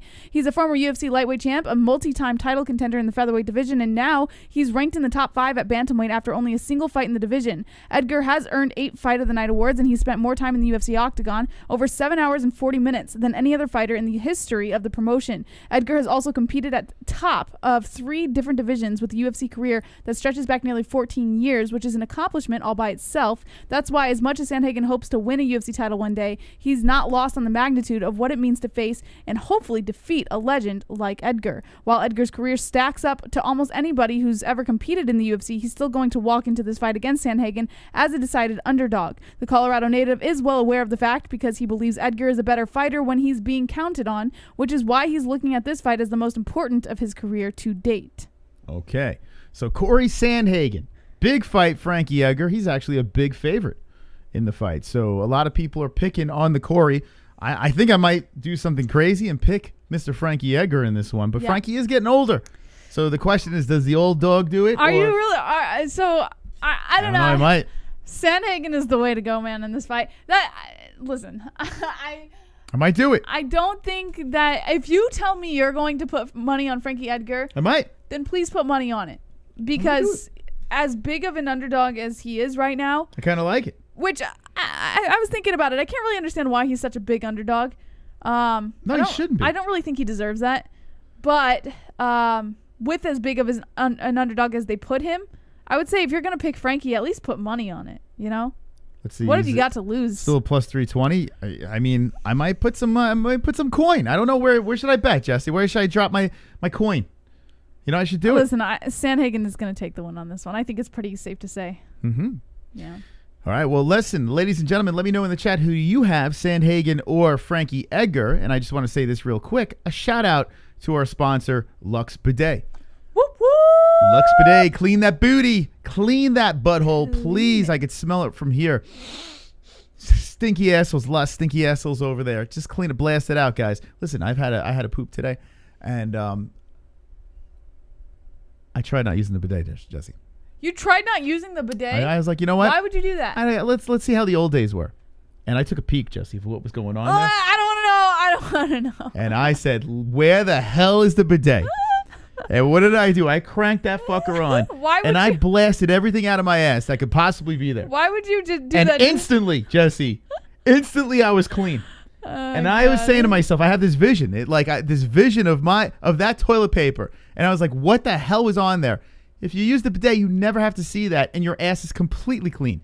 So please, ladies and gentlemen, check it out down below. We have a bidet coming that we're going to be sending to Bruce Buffer. Bruce Buffer's going to be cleaning his ass with the Lux Bidet. So I urge you, if you want 10% off of this beautiful contraption, there's a link in the description down below. Please, I urge you to do that. Also, if your lovely lady wants to try it out too, they have one with a feminine wash. Right in the puss. And they have one with warm water and cold water, the Neo 350, which is pretty freaking cool, guys. Guys, have you ever had a situation where you had a lady and the clam wasn't fucking a little too fishy? Put her on top of that bidet, boom, cleans all the fish right out, takes her right out of the puss bag, and it's great, it's magnificent. Say, honey, why don't you just go blast that thing for a second? She sits on there, and you have a magical experience right afterwards. Please do yourself a favor, do your spouse a favor, and blast your ass and pussy.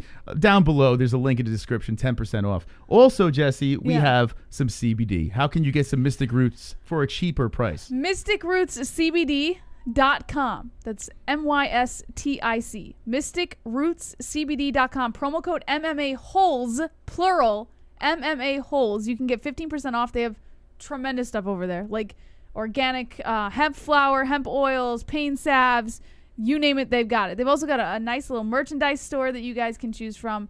I personally love wearing a shirt that I got from them. It's nice and cozy, fits well. So go check them out. MysticRootsCBD.com.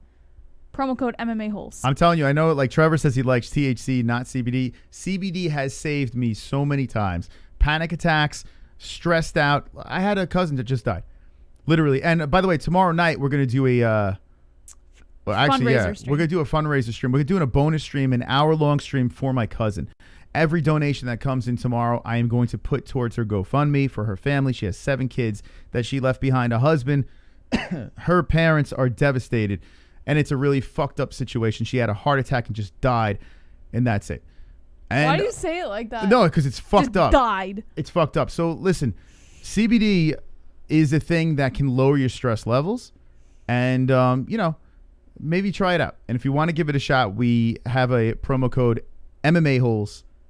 MysticRootsCBD.com. Please check it out. It might save your life. I mean, seriously. I use it all the time to lower my stress levels. Helps me sleep. Physical ailments, insomnia, anxiety, you name it. That's the solution right there. MJ, if you want to donate 20, save it for tomorrow's stream. We'll do a bonus stream tomorrow night. Seriously. We're going to do an hour long. We're going to read the news, and every donation that comes in, whether it's $2 or it's $1,000, we're going to send every penny to my cousin's GoFundMe because it's really fucked up. It's a messed up situation. And I feel for her kids. I'm the godfather of 2 of the kids, and I wish I could do more. So that's that. What else? We have another sponsor very close to signing with us. Pretty much a done deal. I wish I could tell you what it is. And XMMA, Jesse. Yes, so XMMA was actually really thrilled with the feedback that we got for the last event. So they want to extend a partnership with us, and we'll be signing with them again. And it looks like their next event may be around May or April. Might even have a title fight. I don't know if anything's confirmed. But once we figure out more information and they allow us to disclose that information, then we will be more than happy to let you guys know. But we are signing with XMMA again. Could you believe this? Extended partnership, baby. Could you believe this? We are partnering up with XMMA. Could you fucking believe this? That's absolutely wonderful, wonderful. Changing the game here, baby. Changing the game. Wonderful, it's a big deal for us. So we're very excited about that, and that will just bring you guys more content. So that's that. Let's get back into the news, please. Christopher Shelton, Mystic Roots promo code is MMA-Holes, all one word. MMA-HOLES. If you have any problems with the promo code, okay, we're gonna try this again.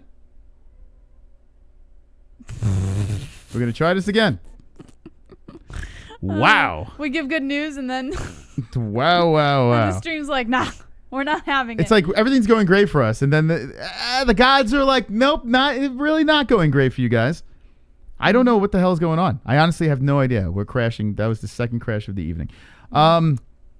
Yeah. So where do we go from here? XMMA. So XMMA. Congratulations to us, the community. We have partnered with XMMA. So that's absolutely wonderful. Wonderful. Okay. If the quality of your guys' stream changed to blurry, just go into your video settings and change it to 1080p. Go give Robin Black a follow. He was on the show earlier today.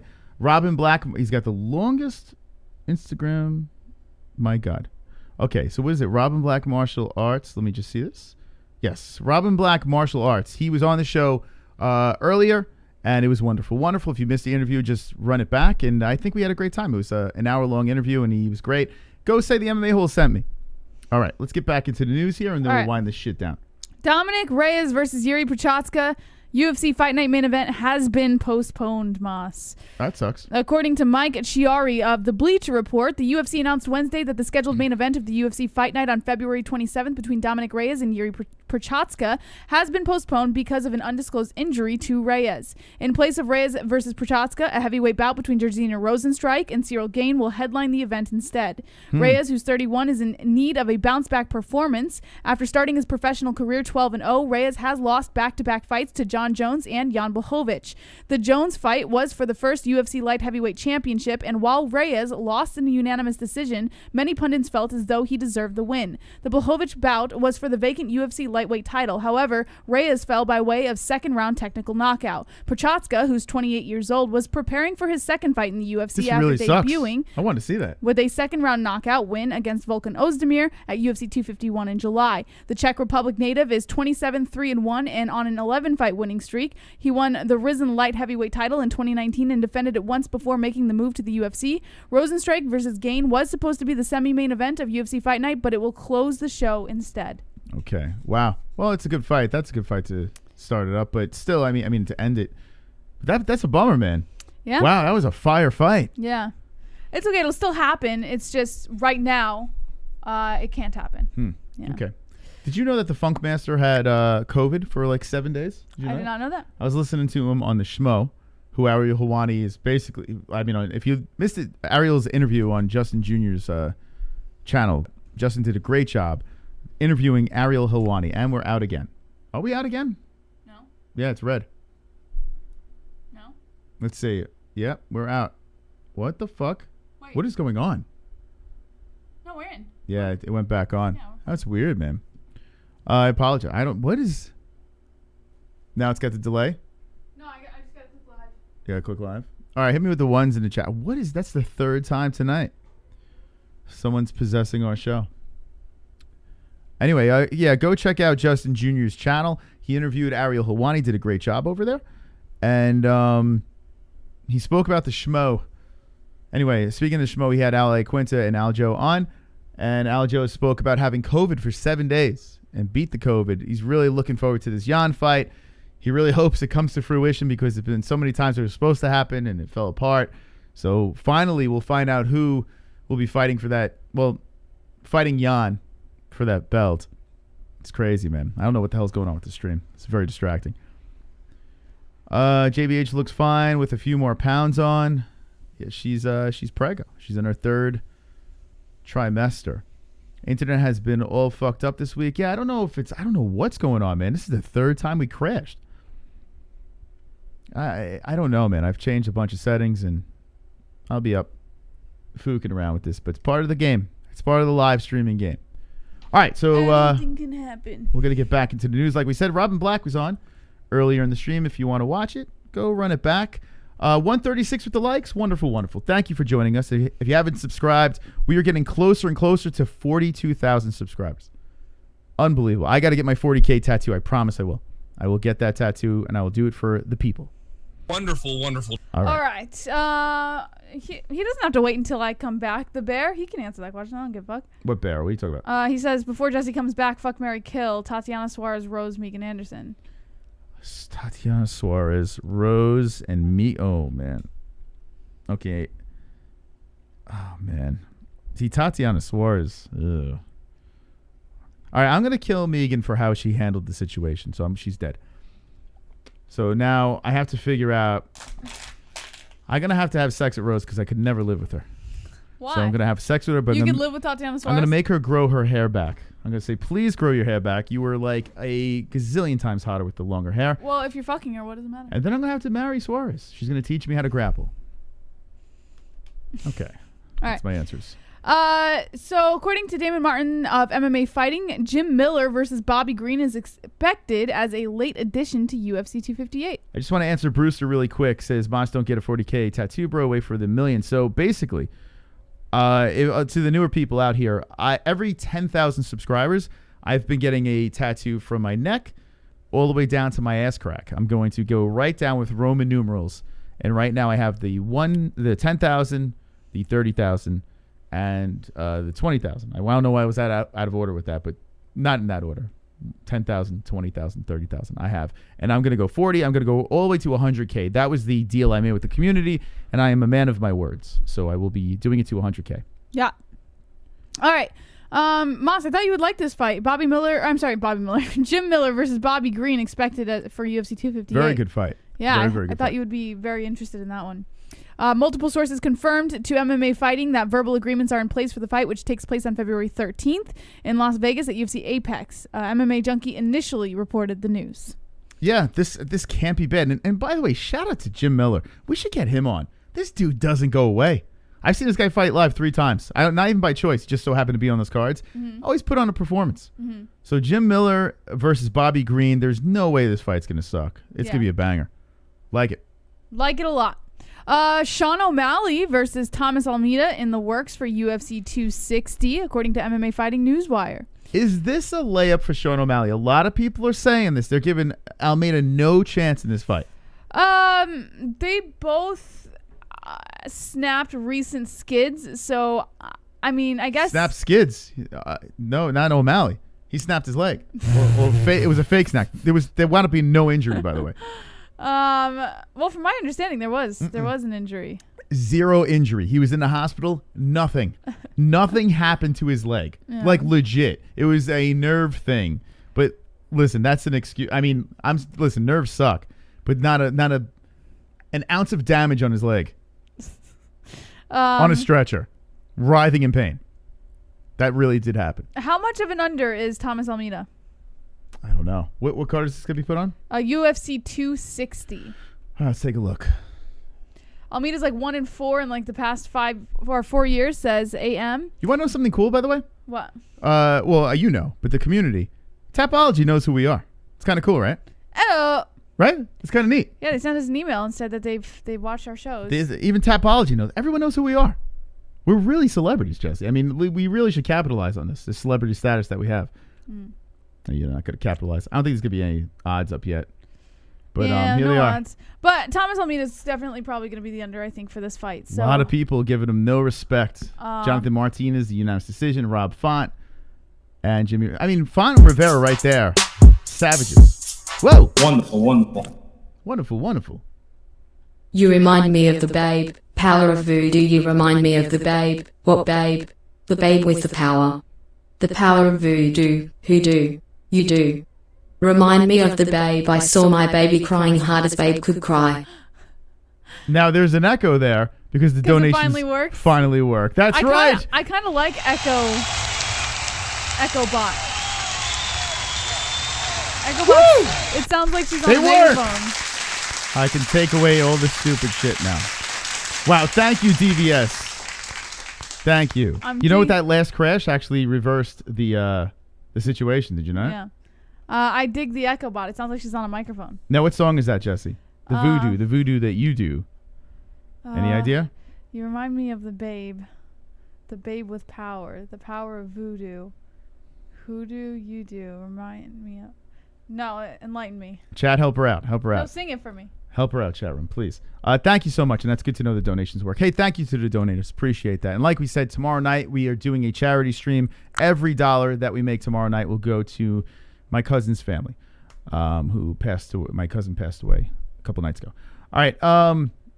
So what do you think? 3-fight losing streak. 2 of those fights stand out. Rob Font, beast. Jimmy Rivera, beast. I mean, Jimmy Rivera is a top dog, right? This was 3 years ago, so he was really in his prime. And then you have this Jonathan Martinez, who was 3 months ago, takes a loss there as well. So Sean O'Malley coming off the loss to Cheeto Vera.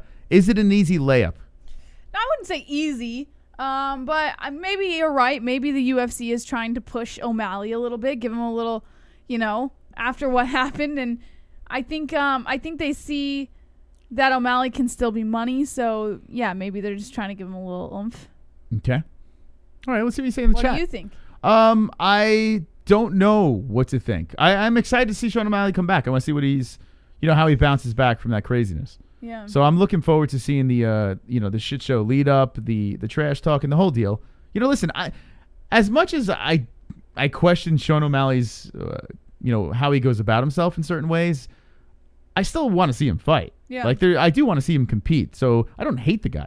It's just like he comes across a little immature in some ways, and that's just his thing.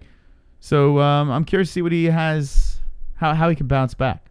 All right, Tyron Woodley versus Vicente Luque is in the works for UFC 260 also, by the way, just before. Okay. Same card, so I figured throw that one out. I don't like this. What? No. And really? Let me tell you why. Yeah, let me tell you why. Oh, that is not the reaction I expected from you. I don't like it. Woodley should fight Lawler again. That's the only fight. What? Yeah. Moss, have you seen Lawler lately? Woodley, exactly. And have you seen Woodley lately? Moss, I saw Woodley against Lawler. Covington. I don't want to see Luque take his soul. Luque is going to beat the shit out of Woodley. He's going to beat the fuck out of Woodley. Come on, what are we doing here? Why are you doing that to Tyron? This is not the reaction I expected. Don't do that to Tyron, man. Don't do that. Moss, you understand Lawler would get destroyed. Luque is gonna fuck this dude up, man. I want to see Lawler Woodley. Don't you? The UFC just don't want fucking Woodley to be here anymore. They are literally beating the man down. That's what they're doing. Come on. I mean, Moss. Come on, what are we doing here? Listen. Get the fuck out of here. I was pushing Woodley for a while when he was a champ, and I was making an argument that he might be one of the best ever. Like seriously. You're saying Woodley should fight Lawler. Now, yes, they're both like. Lawler shouldn't be fighting it anymore at all. I want that fight. I don't. That is so You could make silly. an argument that Woodley should be. He looked like trash in his last fights. Moss, who was his last fight? Colby Chaos. Yes, and did you see that fight? Colby Chaos, Kamaru Usman, right? Who else did he fucking fight? Did you see the Colby Covington fight? Yeah, I did see it. We Yes. reacted to it. You're over here saying that like Woodley is as bad as Lawler, but you're talking about Woodley fighting one of the best wrestlers in the division in Colby Covington. So it's kind of fucked up that you're saying Woodley should fight Lawler. Gilbert Burns. I'm sorry, I forgot about Gilbert.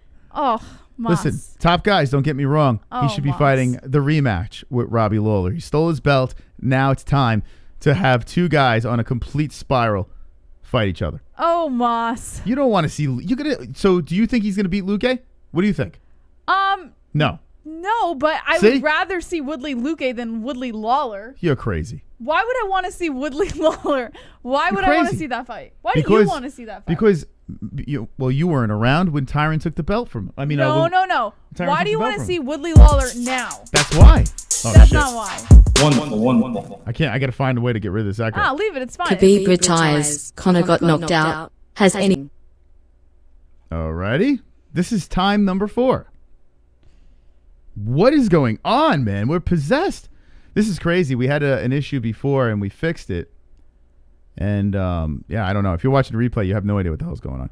But I got to fix this.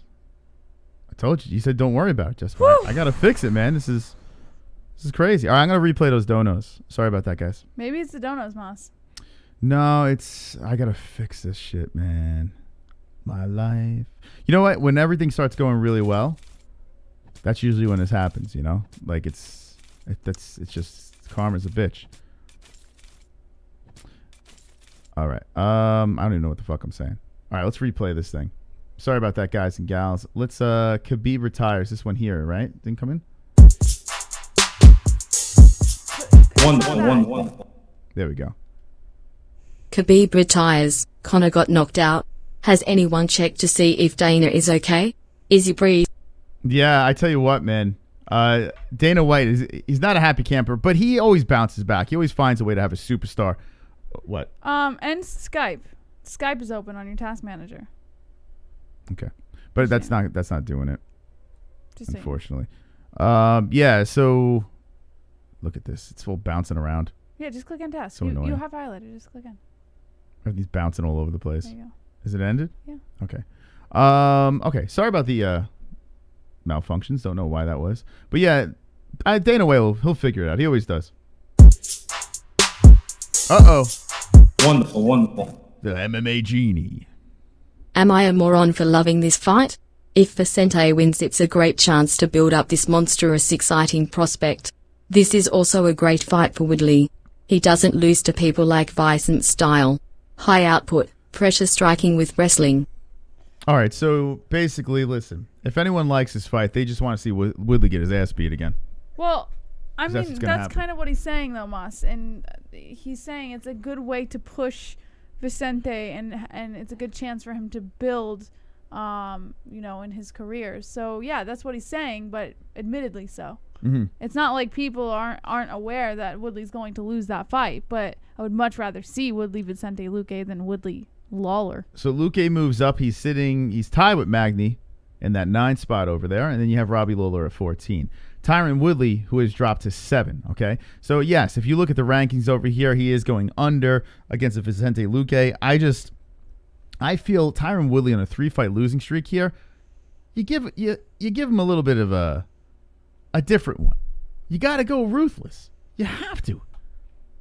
There's history here on top of this thing.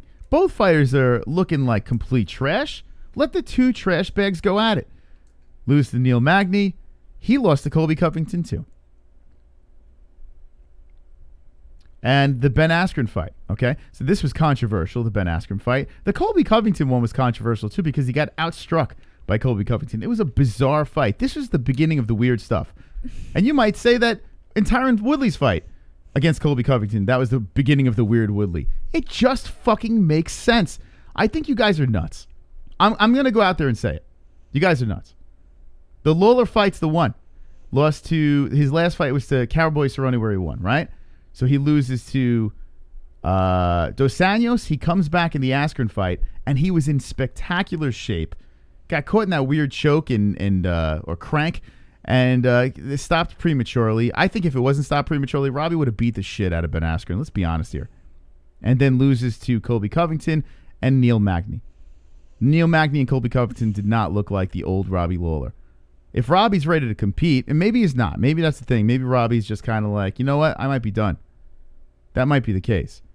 But if he's ready, or if he's looking for a fight, how do you not make this against Tyron Woodley? All right. Do you want me to move on to the next one or what? No, see what the chat says.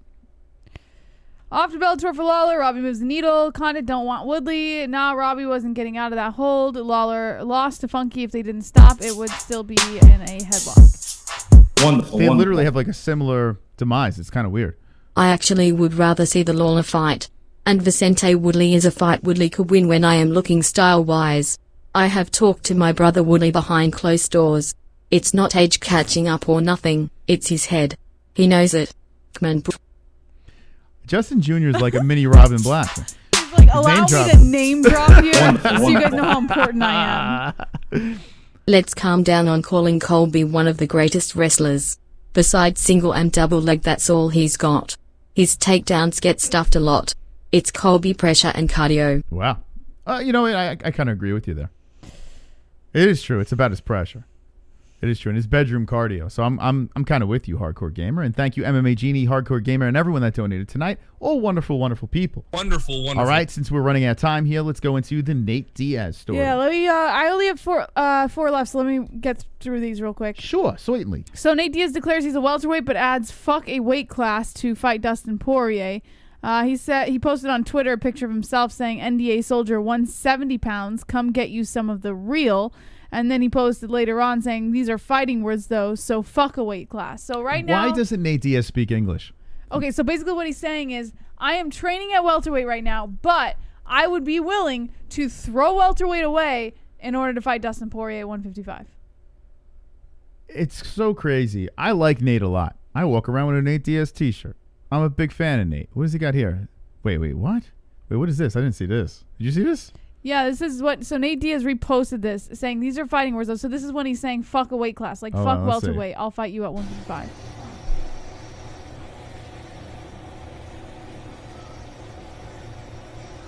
Talking all that shit about steroids.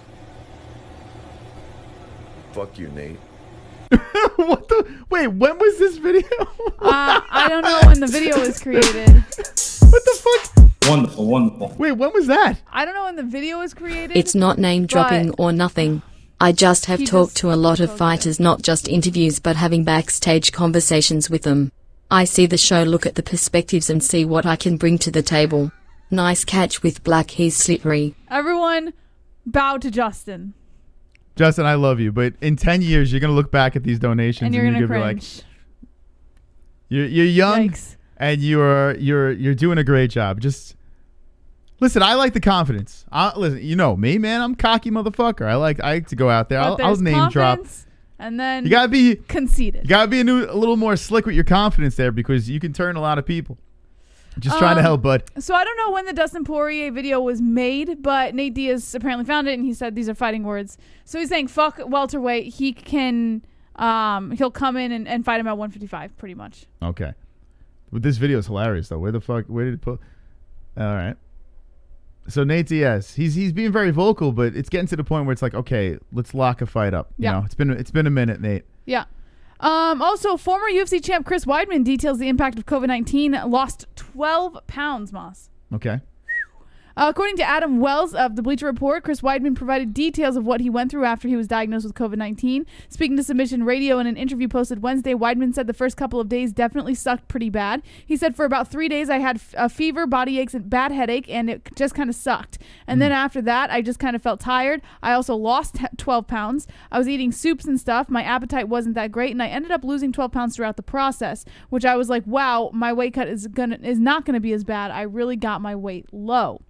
Weidman added he's feeling good and doesn't believe he has lingering symptoms. Weidman was scheduled to fight Uriah Hall at UFC 258 on February 13th, but ESPN's ARIEL Helwani reported the bout was removed from the card because of Weidman's positive coronavirus test. Helwani noted that promotion is hoping to reschedule the fight for April 24th at UFC 261. Weidman is best known for ending Anderson Silva's 17-fight win streak at UFC 162 in July 2013 to win the middleweight championship. He has lost 5 of his last 7 fights since starting his career 13-0. Michael Hickboy says even COVID defeats Weidman.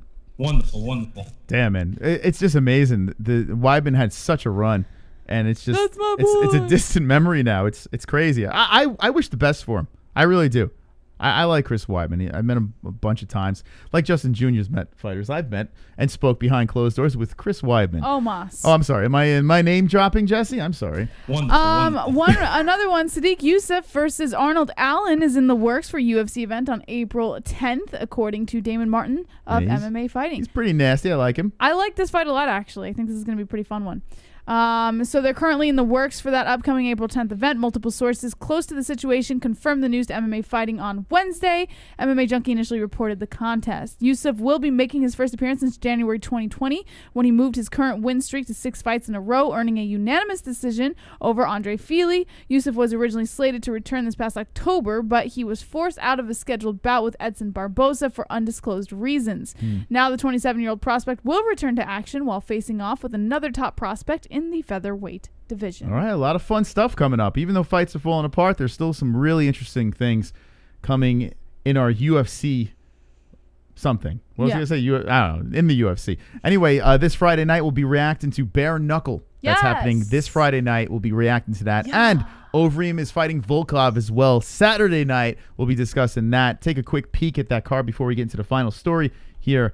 Didn't really look at it yet because we had, and thank you for the sub. Look at that. We got David Ayo David. Ayo, thank you for the sub. So you guys creeping in over there. Here we go. Upcoming Overeem Volkov.